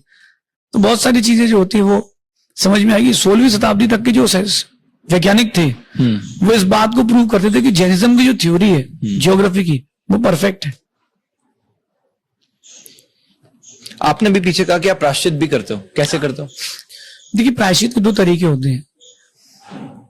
एक वो जो गुरुजी ने हम लोगों को बोल दिया कि बेटा छोटी मोटी चीजें तुम सेल्फ अपना प्रायश्चित कर लिया करो। कोई चींटी मर गई धोखे से, या हमने करवट बदल लिया बिना पीछे से मार्जिन करे, तो ये छोटे मोटे प्रायश्चित आप स्वयं कर लिया करो। लेकिन स्वयं कैसे? स्वयं मतलब कि 9 बार नमोकार मंत्र, महामंत्र का पाठ करके, वो कायुत्सर कहलाता है, उसके रूप में प्रायश्चित करते हैं कि 2 कायुत्सर करना है, 6 कायुत्सर करना है, कि 12 कायुत्सर करना है, 5 माला फेरना है। तो इससे कायुत्सर करके प्रायश्चित करते हैं। बाकी गुरुजी हमसे थोड़ा दूर है अभी, तो वह यहाँ ये जो बच्चे लोग जाते हैं या कोई और जाता है, तो पत्र लिख करके भेज देते, वहां से प्रायश्चित आ जाता है, और फिर मैं उसकी माला करके अपना जो पाप मैंने कमा लिया इस बीच में, छोटा मोटा पुण्य के बीच में भी, उसको भी क्षय कर चलते कि मुझे अब आगे संसार में नहीं भटकना। आपकी पर्सनल लाइफ के बारे में अगर हम थोड़ा सा और जानना चाहें, तो जैसे कि पता चला कि आपका बिजनेस भी था, करोड़ों रुपए भी कमा रहे थे, तो थोड़ा सा मैं जानना चाह रहा हूं कि वो लाइफ कैसी थी जिससे कि लोगों को परिवर्तन आज समझ आ पाए। जब मैं छोटा था 4 साल का, तो हमारे यहाँ उस समय 3 वैन थी, जब लोगों के स्कूटर नहीं होती थी। फिर वो बोलते हैं ना कि दिन बदलते हैं देर नहीं लगती है, तो फादर को लॉस लगा, वो सब चेंज हो गया, और लॉस की लाइफ उनकी चली। उन्होंने फिर भी हम लोग को लग्जरियस ही रखा। फिर धीरे धीरे मुझे लगा कि अब मुझे डिग्री की नहीं, पैसे की जरूरत है। तो 12.5 साल की एज में मैंने डिसीजन लिया कि मैं अब बिजनेस करूंगा, और फादर के साथ बिजनेस करने में मैं उतरा, और लगभग 10 साल मैंने बिजनेस किया, अपना स्वयं का मैन्युफैक्चरिंग स्टेट किया, डेवलप किया, आर्टिफिशियल ज्वेलरी का बिजनेस किया, फिर उसको गोल्ड में कन्वर्ट किया। इन सब के बीच में मुझे ऐसा लगा कि जो दुनिया कर रही वही तुम कर रहे हो, तो तुमने किया क्या है? पैसा कमाते हैं, थोड़ा बहुत बचाते हैं, जो पिता की संपत्ति होती है उसको बढ़ाते हैं, अपने बच्चों को देके चले जाते हैं, और फिर वो बच्चा 1 करोड़ की संपत्ति 2 करोड़ कर देता है। फिर जो 2 वाला जो होता है वो 6 कर देता है, 6 वाला 10 कर लेता है, 20 कर लेता है, फिर एकदम से जो 20 वाला होता है वो 0 कर देता है, और फिर से वो साइकिल चालू होता है। तो मैंने कहा अपन पैसा दूसरे के लिए क्यों कमाए? फिर मैंने सोचा कि मेरा जो भाग्य है उसको तपस्या में लगाया जाए, मेरे शरीर को तपस्या में लगाया जाए। फिर मैंने रास्ता चुना, बिजनेस मैंने बहुत किया, और मुझे लगता है कि मेरा माइंड बिजनेस में बहुत अच्छा था, लेकिन उन सब के बावजूद मुझे लगा कि यार ये रास्ता जो है, ये पैसा कमाना कोई बड़ी बात नहीं है, लेकिन पुण्य कमाना बहुत बड़ी बात। तो फिर मैं इसको डाइवर्ट करके गुरुजी के साथ चल दिया। तो अगर कुछ अगर नंबर देना हो तो कैसा बिजनेस था, क्या अगर कुछ लोगों को आइडिया लगे कि किस तरह का बिजनेस चल रहा था? मैंने तो ये किया था कि मुझे काम बात पसंद थी कि मुझे अपने ऊपर कोई पसंद नहीं है, मेरे ऊपर मुझे कोई पसंद नहीं था। तो मैंने क्या किया कि डायरेक्ट मैन्युफैक्चरिंग करी, और मैन्युफैक्चरिंग के बाद मैंने अपने बिजनेस को बहुत ऊंचा पहुंचाया। मेरा पड़ोसी भी मेरे ही माल बेचता था, उसको पता नहीं था। और बिजनेस को मैं नेक्स्ट लेवल तक ले जाने का मेरा बहुत मन था। इस बीच में गुरुजी मिले, मैंने कहा नाउ ड्रॉप, अपन अब आगे चलते हैं, क्योंकि ये चीज जो है ये सेटिस्फेक्शन नहीं दे रही थी। पैसा तो बहुत कमाया था, मुझे ज्वेलरी पसंद थी पहनने के लिए, लेकिन मुझे सेटिस्फेक्शन नहीं मिला था अपनी लाइफ से। और जिस दिन गुरुजी से मिला मुझे लगा कि अरे ये सबसे अच्छे मित्र हैं, और वहीं से सेटिस्फेक्शन मिला, और वहीं से मैंने अपने आप को फिर चेंज किया। अभी तक जैसे काफी साल हो गए हैं कि आपने एक मुनि का वेश धारण किया, लाइफ में कोई रिग्रेट? मुझे मेरी लाइफ से मुझे कोई रिग्रेट नहीं है। मुझे लगता है कि जितना मैं डिजर्व करता था, मेरी जिंदगी ने मुझे उससे ज्यादा ही दिया, क्योंकि मैं जिस प्रकार का इंसान था, तो जिंदगी ने मुझे मेरी अपेक्षा से बहुत कुछ ज्यादा ही दे दिया है। तो मैं अपनी जिंदगी से कोई भी रिग्रेशन नहीं है, मैं बहुत खुश हूं, क्योंकि जो मुझे मिला है वो मेरी औकात से ज्यादा मिल गया। मुझे गुरु मिल गए, मुझे भगवान के प्रति श्रद्धा मिल गई, और इतना कुछ चेंज आ गया कि लोग मुझे गुरु मानते हैं। तो मुझे कोई रिग्रेशन नहीं है। रिलीजन और स्पिरिचुअलिटी में क्या फर्क है? देखिए, रिलीजन्स बहुत सारे हो सकते हैं, लेकिन सभी रिलीजन्स जो होती है स्पिरिचुअलिटी के लिए किए जाते हैं। स्पिरिचुअलिटी जो है वो हमारा लक्ष्य है, और जो रिलीजन्स है वो लक्ष्य तक पहुंचाने का साधन है, ऐसा समझिए। कोई स्तुति, जैसे जो मैंने बताया कि जब कुछ क्वेश्चंस अगर तो किसी ने कमेंट किया था कि ऐसी क्या कोई पावरफुल मंत्र हो जो कि वो खुद अपने घर पे करें ताकि उनकी लाइफ अच्छी हो? मैं आपको मंत्र शास्त्र की एक बात बताता हूं कि कहते हैं कि इस मंत्र में बहुत पावर है। अब मैं अपने मंच से बोलूंगा कि इस मंत्र से बहुत पावर, तो मेरे अनुयायी इसी मंत्र को फेरेंगे, उनका काम बन जाएगा। कोई और हिंदू दर्शन का बोले गायत्री मंत्र की माला फेरेगा तो काम हो जाएगा, कोई और किसी दर्शन का होगा तो वो कोई और माला बताएगा। वास्तविकता में ताकत मंत्र में तो है, लेकिन वो मंत्र में ताकत भरने वाला मैं हूं। गुरु मंत्र से बढ़ के कोई मंत्र नहीं है। जैनों की बात करें तो नमोकार महामंत्र सबसे पावरफुल मंत्र है। मैंने उस चीज को आजमाया है। मैं यहाँ आके बैठा था, पहले मैंने नमोकार मंत्र ही पढ़ा था, क्योंकि मुझे पता है कि मुझे कुछ नहीं आता, जो है तो भगवान सब आपका ही है। तो महामंत्र की पावर सबसे बड़ी है, नमोकार मंत्र की। फिर भी अगर पावर बड़ी नहीं होती तो राम मंदिर की नींव में भी नमोकार नहीं लिखा जाता। तो पावर तो बहुत बड़ी है। फिर भी एक सबके लिए कॉमन बोल रहा हूं कि जो आपका गुरु आपको मंत्र दे दे, उससे बड़ा कोई गुरु मंत्र नहीं है। तो मेरे गुरुजी ने जो मुझे मंत्र दिया है, नमोकार मंत्र के बाद मैं उसको सबसे बड़ा मंत्र मानता हूं। तो अगर आप जिन जिन को भी मानते हैं, अपने गुरु से कोई मंत्र ले लें और निश्चल भावना से उसको आप आराधना करें। सबसे पहले उसकी 1.25 लाख जप करें, 1.25 लाख जप। इसके बाद उसकी हर दिन एक माला फेरें। कोई भी काम सोचेंगे वो मंत्र काम करेगा, लेकिन आपने जिस दिन गलत सोच लिया उस दिन वो मंत्र काम नहीं करेगा। मैं अभी तक अपने गुरु मंत्र की 2 करोड़ से ऊपर जाप कर चुका हूं, और मुझे पता है कि मैं जो सोचता हूं वो होता है। मैं जहां बैठता हूं, जितनी जगह होती है पूरी फुल होती है। तो मैं इतने कॉन्फिडेंस से करता हूँ क्योंकि मुझे अपने गुरु मंत्र पर विश्वास। तो जो नमोकार मंत्र क्या उसका उच्चारण हम कर सकते हैं? आप भी कर सकते हो, बस इतना है कि शुद्धि का ध्यान रखा जाए। जब जूते पहने हो, सॉक्स हो, मुंह झूठा हो, तब ना बोले। बाकी आप 24 घंटे ना आप भी नमोकार का पाठ कर सकते हैं। अभी आप कुछ अगर बता सके कैसे करते हैं? देखिए, नमोकार मंत्र जो है वो एक दाथा के छंद में, नमो अरहंताड़म, नमो सिद्धाड़म, नमो आयरियाड़म, नमो वज्जायाड़म, नमो लोये सव्यसाहुड़म। ये पंच परमेष्टि का नमस्कार मंत्र, इसमें किसी व्यक्ति का नमस्कार नहीं किया गया। जिनमें जो गुण थे वो सब इसी में। महाराज जी, जो हाथ देखते हैं, क्या आप बिलीव करते हैं कि हाथ की रेखाओं में जीवन का सच है? बिल्कुल। पामिस्ट्री जो है वो मिथ नहीं है। हाथ देखना या हाथ की रेखाओं को मानना गलत नहीं है। हाथ की रेखाएं गलत नहीं होती, लेकिन भगवान ने उस हाथ की रेखाओं के ऊपर उंगली दी हुई है। तो वो हाथ की रेखा कहती है कि तुम्हारे ये भाग्य है, और इस सारे भाग्य को लेकर के तुम आए हो। लेकिन सफल तभी होगा जब तक तुम मेहनत करोगे। मेहनत नहीं करोगे तो भाग्य सफल नहीं होगा। मैं आपको बताऊंगा, आप आश्चर्य करोगे। अभी मेरे हाथ में भाग्य रेखा नहीं है। मैंने ये भी पढ़ा है मेरे हाथ में भी भाग्य रेखा नहीं है, और भाग्य रेखा नहीं फिर भी मेरा भाग्य बहुत तेज है। क्योंकि जिसकी भाग्य रेखा नहीं होती उसका भाग्य बहुत तेज होता है। भाग्य रेखा होती कौन सी है? ये जो आपकी ये जो रेखा होती है, ये वाली? ये भाग्य रेखा होती है। इसकी ठीक बाजू से एक रेखा आती है, ये भाग्य रेखा कहलाती है। अच्छा, अभी आपने देखा जरा, हाँ, ये वाली। हाँ, आपकी स्टार्ट हो रही देखो अभी ना, है ना।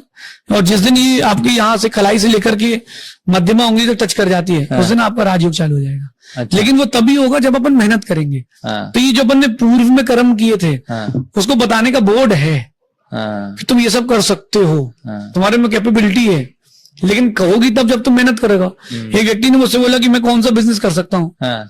मैंने कहा जिसमें पैसा कमा सकते हो सब बिजनेस कर सकते हो। हाँ। अंबानी के पास कौन को हाथ दिखाने गया वो, और वो कौन सा बिजनेस नहीं करता है। हाँ। तो जिसमें पैसा कमा लो वो सारे बिजनेस कर सकते हो। इस पर डिपेंडेंट ना हो, क्योंकि चेंज होता रहता है। अच्छा। जब मेरी दीक्षा नहीं हुई थी तब यहाँ तक तिल नहीं था। अच्छा। दीक्षा के बाद मेरा तिल आया, उसके बाद भी बहुत सारे चेंजेस आ गए। हाँ। थोड़ा सा अगर आप बताएंगे कि ये किसके लिए होती है, ये किस लिए होती है? ये जैनों की अपेक्षा से आयु रेखा है। ये वाली आयु रेखा? आयु रेखा, ये ब्रेन बुद्धि, ये वाली बुद्धि, ये वाली ये जीवन रेखा है। अच्छा, ये वाली जीवन रेखा। अब मैं अन्य दर्शन से कहता हूँ, हाँ। ये जीवन रेखा है, ये आपकी स्वास्थ्य रेखा और ये हृदय रेखा होती है बीच की। तो इससे इतना मालूम कर लेते हैं कि अरे कितना जिएगा, कितना स्वास्थ्य खराब होगा, कैसा क्या होगा। लेकिन मेरा मानना है कि इन सब चीजों पर ना बिलीव करके अपन को अपनी मेहनत पर बिलीव करना चाहिए। मैं ऐसा व्यक्ति हूं कि मैंने अपने जीवन में हर काम पे अपना 100 नहीं 1000% दिया,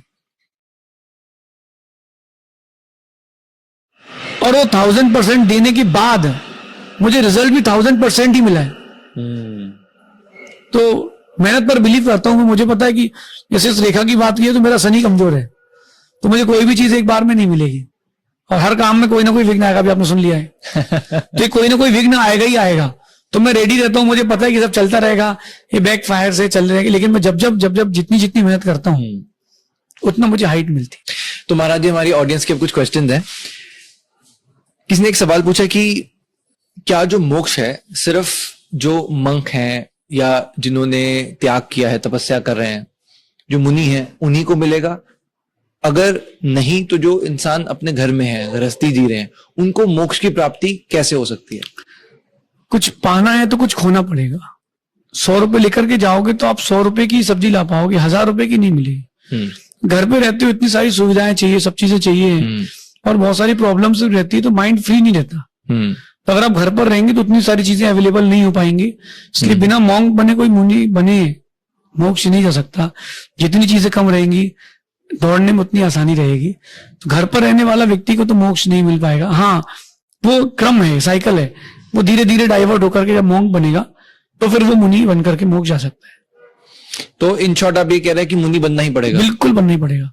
फीमेल का क्या प्रोसेस है? जो फीमेल प्रोसेस ये है कि वो आरिका बनती है और एक सफेद साड़ी रहती है 9 मीटर की, वो पहनते हैं, और वो उसी मर्यादा में रहते हैं, क्योंकि वो बिना कपड़े के नहीं रह सकते कि मर्यादा है। तो फिर वो उसी में रहते हैं और उसी में अपनी साधना करते हैं। धीरे धीरे जितना उनसे हो पाता है वो उतना करते हैं। चर्या वो वैसे ही पालन करते हैं जैसे जैन मुनि करते हैं। एक ही बार आहार लेते हैं, केस लॉन्च करते हैं, बस वो 3 चीजें नहीं कर पाते। वो नहाते हैं, महीने में 1 बार नहाते हैं जब उनका रेस्ट का टाइम होता है। इसके बाद वो बैठकर ही आहार लेते हैं। और तीसरी चीज ये होती है कि वो बिना कपड़े के नहीं रहते, वो कपड़े से रहते। ओके। मैं अब देख रहा हूँ बीच बीच में आप जब भी कर रहे हैं, आप जब किसका कर रहे हैं? ये मेरे पास काउंटर है, मेरे पास गुरु मंत्र है, मैं उस गुरु मंत्र का जप करता हूँ। जैसे आपने पूछा, मैं खाली बैठा हूं तो मैं जप करता हूँ। प्रश्न आप बोलते हो, मैं समझ जाता हूँ कि मुझे क्या कहना है, तो मैं उसका जप करता रहता हूँ बैठ करके। क्योंकि जितना सेकंड, 1 सेकंड भी अगर मैं खुद के लिए देता हूँ तो वो भी बहुत है। ये सब रिटेल बिजनेस चल रहा है पंचम काल में, जितना अपन कमा सकते अपन उतना कमा ले। रिया पूछती हैं कि what Jainism says about how family will grow and the duties each member has towards strengthening bond, यानी फैमिली को एक करने के लिए हमारा क्या क्या कर्तव्य होना चाहिए? देखिए, फैमिली को एक करने के लिए सीधी बात है कि आपको सेक्रीफाइस करना चाहिए। जो सेक्रीफाइस करता है उसकी फैमिली एक होकर के आगे बढ़ती है, जो सेक्रीफाइस नहीं करता उसकी फैमिली आगे नहीं बढ़ती है। सेक्रीफाइस करके चलना पड़ता है। पिता को सेक्रीफाई करना पड़ता है, माँ को सेक्रीफाई करना पड़ता है। एक बेटी सेक्रीफाई करती है तब वो शादी कर पाती है। अगर ये रूल उल्टा होता, लड़के को शादी के बाद ससुराल में रहना पड़ता, तो बहुत कम लड़के शादी करते। तो हर किसी को सेक्रीफाई करना पड़ता है। फैमिली की बॉन्डिंग के लिए सेक्रीफाइस करें, एक दूसरे को समझें, समझाएं ना। अपन समझाने बैठ जाते कि तू ये नहीं ऐसा कर, आप समझो उसका नेचर ही वैसा है। अगर आपके बच्चे को खेलना कूदना पसंद है तो उसको गेम्स खिलाओ, उसको एथलेटिक बनाओ, तो आप वहां डालो उसको। तो समझाने की अपेक्षा पर एक दूसरे को समझे तो वो बेस्ट प्रोसेस है। आजकल जैसे आप देखते हैं कि स्ट्रेस, टेंशन हर जगह है, चाहे कोई कॉलेज में है या कोई बिजनेस कर रहा है, तो एक मेंटल एस्केप इंसान कैसे ले, शांति कैसे आए? एक बात ध्यान रखना, आप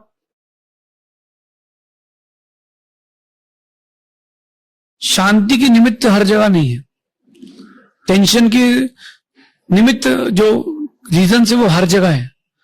तो आपको चीजों को खुद ही सेटिस्फाइड होना पड़ेगा। मैं तो जाप कर लेता हूं, ओम इग्नोराय नमः।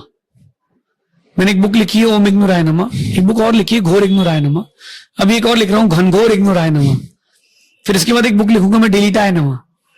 तो जो चीजें आपके लिए अच्छी लग रही है वो अपन इग्नोर एक्सेप्ट करते जाओ, जो नहीं है उनको इग्नोर करते जाओ। क्या फर्क पड़ता है? अगर कोई मुझसे कहता है कि तुम नंगे क्यों घूमते हो, तो मैं इग्नोर कर दूं, मुझे तुमसे क्या करना, तुमको मुझसे क्या करना। तो वो चीजों को दिमाग में लेता हूं, आगे बढ़ जाता हूं। एक टेक्निक और बताता हूं, जब अपन नहीं कह पाए, कोई आपसे कह रहा है कि तुम्हारे में दिमाग नहीं है, तो मन में सोचना, तो उसे कहना कुछ नहीं। जब तक फ्रस्ट्रेशन ही निकलती ना, व्यक्ति की टेंशन नहीं निकलती। तो मन में सोचना तो, और फिर वो आगे और बात करे तो उससे मन में सोचना कि आगे बढ़, तेरे जैसे कई आते हैं, लेकिन मन में सोचना, वो फ्रस्ट्रेशन निकलेगी तो इजी होगा। ओवर थिंकिंग का क्या इलाज है? देखिए, ओवर थिंकिंग के लिए आजकल बहुत सारे ये थेरेपी सेशन वगैरह, थेरेपी हो रहे हैं, मोटिवेशन, लोग अपने मोटिवेशन दे रहे हैं। मैं आपको इसकी नींव पर आता हूँ। हाँ। ये जो हार्मोनल डिसबैलेंस हो रहा है by taking food, chemical food, इससे ओसीडी की बीमारी और ओवर थिंकिंग की बीमारी हो रही है। इसके लिए सबसे पहले भोजन को सही करना चाहिए। सेकेंड चीज मैं आपसे कह रहा हूँ कि मेडिटेशन चालू करें। मेडिटेशन, योगा, प्राणायाम, ये आपकी ओवर थिंकिंग को घटा सकता है। Good reading, good writing, good listening, ये उसका। मेडिटेशन के बारे में आप बताइए, आप भी बहुत मेडिटेट करते हैं, किस तरह से जो स्टार्ट कर रहा है वो मेडिटेशन शुरू कर सकता है और कैसे वो मन को उस तरह से स्टेबल करे? बहुत इजी प्रोसेस है, कम चीजें रखें और टारगेट सही रखें तो मेडिटेशन आप कर सकते हैं। ये ध्यान करने की प्रक्रिया जो होती है, जब तक अंदर से आप खाली नहीं होंगे तब तक आप ध्यान नहीं कर सकते। तो जो मेडिटेशन का प्रोसेस है उसमें आपको एकाग्र होना पड़ेगा, चीजों को अपने आसपास से हटाना पड़ेगा, रिलैक्स रहना पड़ेगा, जो यहां चल रहा है उसको और यहां को कनेक्ट करना पड़ेगा। इसके लिए पोजीशन से मुद्राएं, कलर और बीजाक्षर, इन सब का प्रयोग किया जाता है। मैं आपको बताता हूं कि ये होती है, इसको इंग्लिश में कहते हैं हाकिनी मुद्रा, और जैन आगम में कहते हैं सर्वतोभद्र मुद्रा। लेफ्ट ब्रेन राइट ब्रेन को जोड़ने के लिए मुद्रा होती है। बैठ करके ध्यान करते हैं ह्रीम नमा, ह्रीम नमा, ह्रीम नमा, तो उससे आपका माइंड डेवलप होता है। 6 महीने अगर कोई ध्यान कर ले, क्योंकि मैंने किया इसलिए बता रहा हूं, 3 साल का कोर्स वो 10 दिन में भी कर सकता है पढ़ाई का, तो उसका ब्रेन डेवलप हो जाता है। आज 2 साल के बच्चे को स्कूल भेज देते हैं, बेचारा परेशान होता है, रोता रहता है, माइंड डेवलप नहीं होता। 4 साल तक खेलने दो, फिर भेजो स्कूल, उसका माइंड डेवलप होगा, बर्डन नहीं रहेगा। मेडिटेशन जो होता है वो आपको रिलैक्स कर देता है। स्वाति शर्मा एक साइकोलॉजिस्ट हैं, वो पूछती हैं please highlight the significance of Bihar while discussing Jainism. Bihar से जैनिज्म बहुत क्लोजली लिंक्ड है, तो इस पे एक्चुअली क्या, बिहार का नाम बिहार इसलिए पड़ा था, भगवान महावीर स्वामी का जब केवल ज्ञान प्राप्त हुआ तो उन्होंने उस एरिया में सबसे ज्यादा घूमे, तो उनके घूमने से वो स्थान का नाम ही हो गया बिहार। मुझे चलते हैं तो वो बिहार कहते हैं, तो उन्हें घूमने के कारण वो चीज नाम ही पड़ गया बिहार। वहां बहुत सारे मुनिराजों का मोक्ष कल्याण के मोक्ष के स्थान है, बहुत सारे का ज्ञान प्राप्ति का स्थान है, तो बहुत प्योर स्थान है। लेकिन अगर उस स्थान को बचा के रखना है या उस वर्गणाओं को बचा के रखना है तो वहां पर आपको नॉन वायलेंस का अधिक से अधिक प्रयोग करना चाहिए, क्योंकि जहां जहां वायलेंस होता है वहां चीजें सब डिस्टर्ब हो जाती है। दीपाली गर्ग पूछती हैं, I just want to know why there so many dos and don'ts in Jainism. ये बात मेरे पास कई बार आई है। मैं कहता हूं कि कई बार लोगों ने मुझसे पूछा कि इतना त्याग करके याद करना पड़ता है कि ये करो और वो नहीं करो, तो बोले बहुत याद रखना पड़ता है। देखिए, याद रखने से आप भटकते नहीं है। आपकी माँ का नाम क्या है, आपके पिता का नाम क्या है, तो याद रखने से आप भटकते नहीं। आपके फोन में आपके पापा का नाम किस नंबर से नाम से सेव है? पापा। अगर मैं होता तो लिखता पूज्य पिताजी, और माँ का लिखता पूज्य माँ। जब भी मैं फोन देखता तो मुझे याद आता कि मेरी माँ मेरे लिए पूज्य है। अब क्या लिखते हैं, अब क्या चेंज हो गया है, पत्नी लिखती है पति पुराना आइडिया, पति लिखता है पत्नी नई जियो, नया जियो। तो ये चीजों को देख देख के बाहर की चीजों का अट्रैक्शन बढ़ता है, इसलिए इन सब चीजों का बहुत इफेक्ट पड़ता है, इसका ध्यान रखना चाहिए। P.Q पूछ रहे हैं कि पहले तीर्थंकर कब आए और महावीर स्वामी से पहले के तीर्थंकर जो थे क्या उन्होंने कभी हंटिंग भी की? देखिए, जो तीर्थंकर थे वो कभी हंटिंग नहीं करते, और ऋषभ देव की बात की जाए तो जैनिज्म की अपेक्षा से वो एक कोड़ा कोड़ी सागर समय पहले हुए थे। और महावीर स्वामी अभी 2551 वर्ष पूर्व उनका निर्वाण हुआ है, उसमें 72 और जोड़ लेंगे तो उनका जन्म की डेट आ जाएगी। तो कभी किसी तीर्थंकर ने हंटिंग नहीं करी, ना उन्होंने इसको प्रोत्साहन दिया। हाँ, जो करता था उसको रोका ताकि वो पाप से बचे। सजल पतौदी पूछती है कि कैन जैन्स मैरी ब्राह्मण? हाँ, उसमें कोई बाधा नहीं है, जैन ब्राह्मण से मैरी कर सकता है, कोई दिक्कत नहीं, लेकिन बस शर्त इतनी है कि वो मर्यादा का पालन पूरा करे, वो उस चीज को स्वीकारे।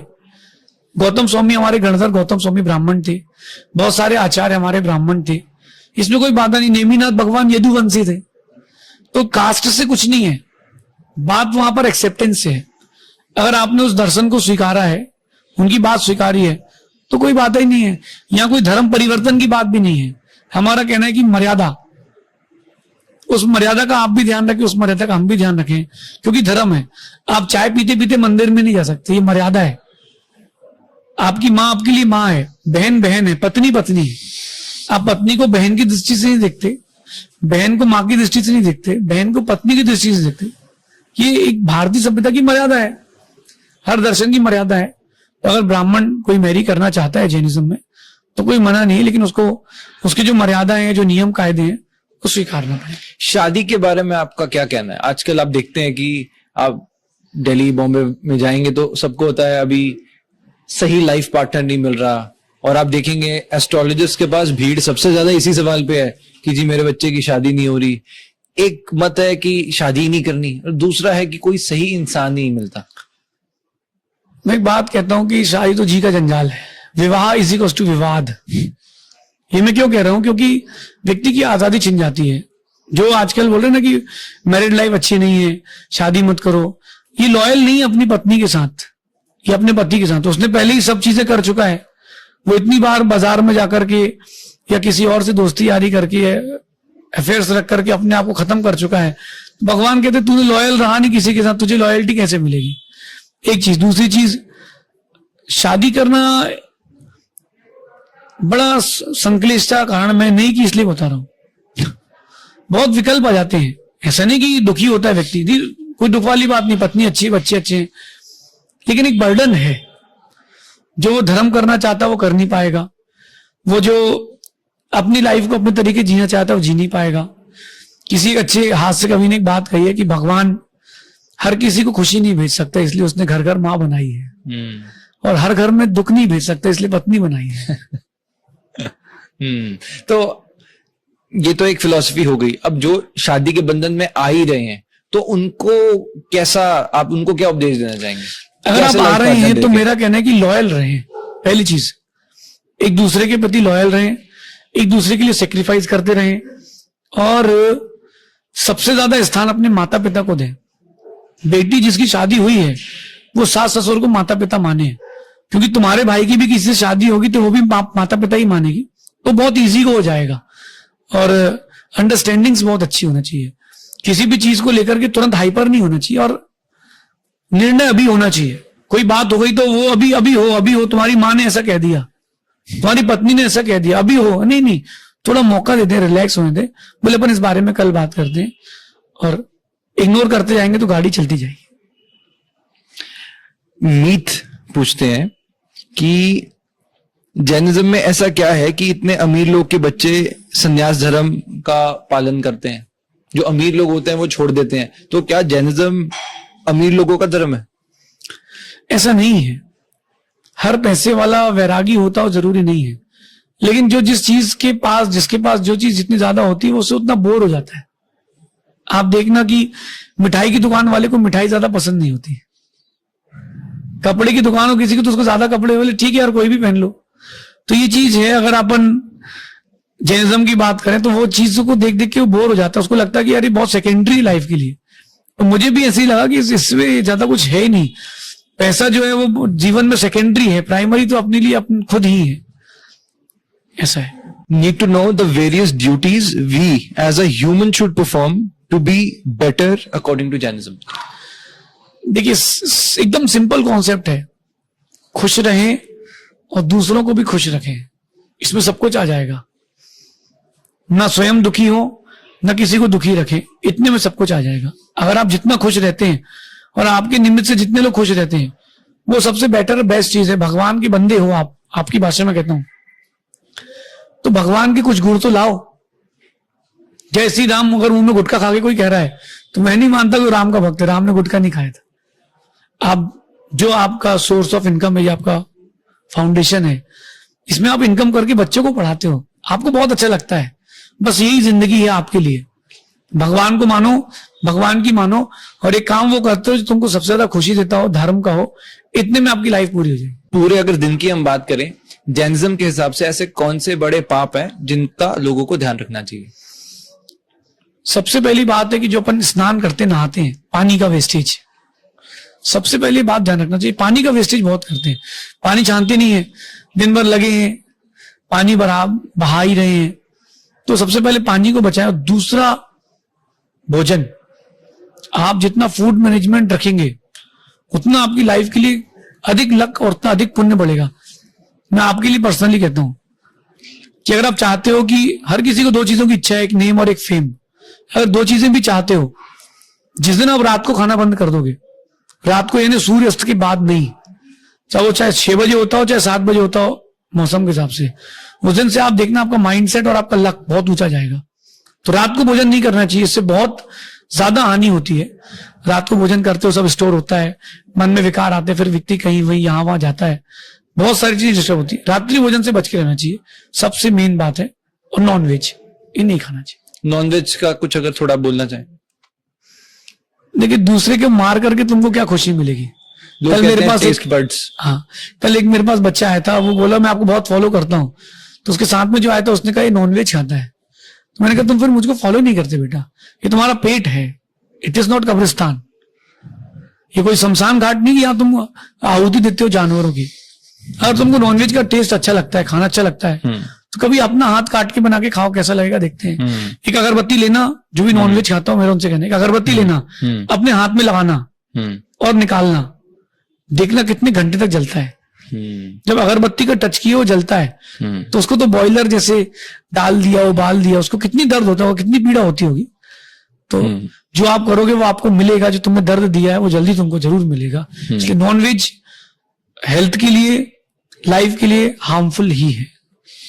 एक लास्ट मेरा प्रश्न है, जो स्टूडेंट्स हैं वो जो देख रहे हैं, एक समाज में एक बहुत बड़ा जो आगे चलकर भी रिलेशनशिप लाइफ में प्रॉब्लम आती है वो है वीरपात का, मैस्टरबेशन का। तो उसके ऊपर आप सबको क्या कहना चाहेंगे? मैंने इस पर बहुत स्टडी करी है। जो कुछ है तो आपके शरीर का वीर है। आपने कभी हनुमान जी का आसन देखा है? नहीं देखा। अब आप कभी हनुमान जी के मंदिर जाएं, वो राम के सामने बैठते हैं, तो वो एक एड़ी उनकी जो रहती है वो उनके जो गुदा द्वार होता है उसके और लिंग के बीच में होती है, और वो बैठते उसी के दम पर बैठते हैं। वो जो आसन होता है वो आपके वीर को ऊपर पहुंचाता है। एक बहुत सिंपल बात कहता हूं आयुर्वेद से, आप अपना हाथ ऐसा कर लीजिए, जितना आपका ये अंजलि बनेगा, करिए ऐसा, जितना आपका अंजलि बनेगा इतने आपके शरीर में वीर रहेगा, इससे अधिक नहीं रह पाएगा। अब आप देखना कि अगर ये मेरे हाथ में इतना वीर है और मैं भोजन करके इसको बढ़ाता जाऊं तो छलकेगा कि नहीं? ये बाहर गिरेगा। और गिरेगा कब? वो जब मन खराब होगा।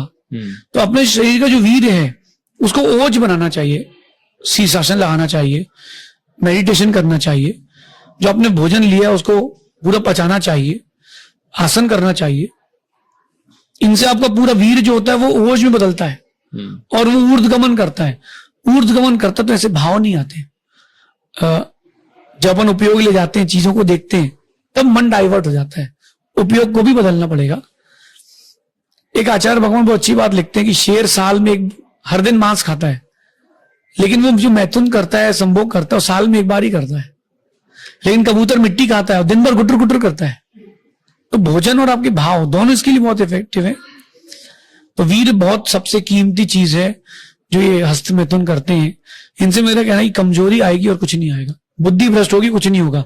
आज के बच्चे कह रहे पढ़ाई नहीं हो रही, हमको याद नहीं हो रहा। तुम्हारे पास वीर ही नहीं है तो याद कैसे करोगे तुम? 30 साल का आदमी हो जाए कोई 25 साल का, जरूर थोड़ा ना कि ब्रह्मचारी हो। तो आपने अगर उसको सिक्योर करके रखा है, वो चीज आपके लिए ओझ लाएगी, वो बुद्धि बढ़ाएगी।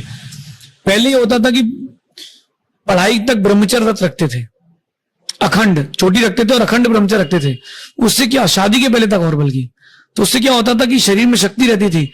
अब आज कुछ बचे ही नहीं है, तो शादियां भी कर रहे हैं तो बच्चे नहीं हो रहे, ना उसका पार्टनर सेटिस्फाइड हो रहा है। तो ये सब चीजें बहुत लाइफ के लिए हार्मफुल है। सबसे कीमती चीज संभाल के रखे, 40 दिन का भोजन एक बार का वीर बनता है 40 दिन के भोजन से। तो आप उसको किसको वेस्ट कर रहे हो? एक मिनट के लिए सोचना, 40 दिन का भोजन आप यूं फेंक दो घर के बाहर, या एक बार वीर पतन हो जाए, बराबर है। जैनिज्म कहता है कि 9 करोड़ जीवों की हिंसा एक बार में होती है, तो ये करना अनुचित है। अपने लिए अगर आप ऊंचाइयां चाहते हो तो अपने वीर को सिक्योर रखो। सबसे ज्यादा इंपॉर्टेंट चीज यही है। एंड टाइम तक आपके मेंटल डिसऑर्डर को बचाने वाला कोई है तो वो वीर है। संभल का जो केस था, जहां पर मुस्लिम और हिंदू पक्ष की जो बीच में बात हुई थी कि जो वहां पर मस्जिद है, वहां पर भी देखा गया कि वहां पर भी एक मंदिर है और मंदिर को ऊपर उठाने की बात हो रही। एक तरफ जो मुस्लिम पक्ष है वो ये कहता है कि जो रिलीजन एक्ट है उसमें जो आजादी के बाद जो मंदिर, जो मस्जिद बन गए वो बन गए, दूसरी तरह मंदिर देखे जा रहे हैं और मंदिर को बाहर निकालने की बात की जा रही है। इसी तरह जैनिज्म के भी बहुत मंदिर हैं जो कि आज लुप्त हो चुके हैं। तो आपको लगता है, आपका उसमें स्टैंड क्या है? क्या उन मंदिरों को ऊपर लाना चाहिए या जो है वो वैसा ही रहना चाहिए? मेरा मानना है कि अगर मालूम चल जाए कि इसमें है, वास्तविकता में है, तो उसको दे देना चाहिए। अगर आपको लगता है कि इस स्थान के नीचे अगर जैन मंदिर है तो उसको दे देना चाहिए। आपको लगता है कि इस स्थान के नीचे अगर हिंदू मंदिर है तो उसको दे देना चाहिए। क्यों दे देना चाहिए?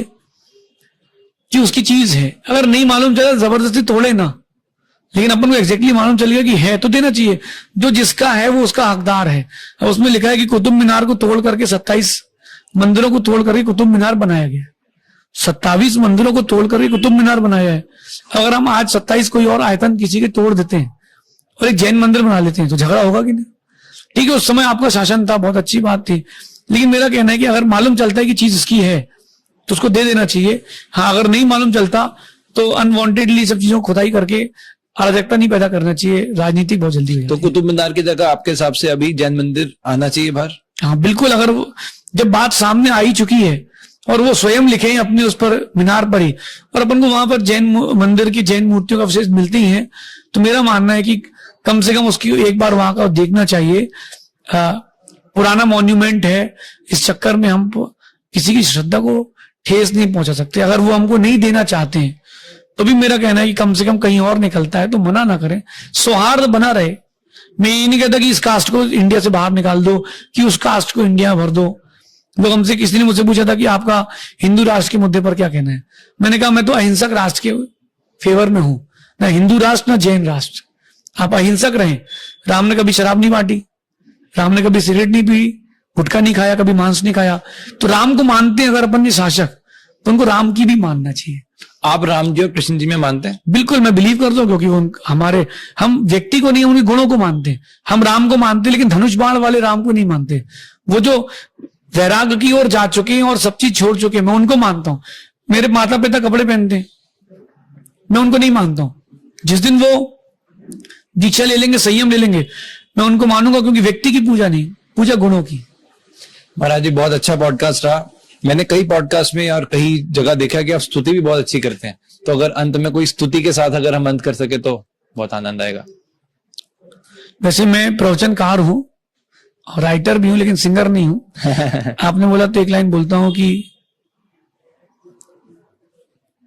यदि ये चैतन्ये मुकुरे विभावाश्चिदचिता समं भान्ति द्रव्या व्ययीजनिल संतोन्तरहिता जगत साक्षी मार्ग प्रकटन परो भानुरिवयो महावीर स्वामी नयन पथगामी भवतु में, इसका एक इंग्लिश वर्जन मैंने याद किया था.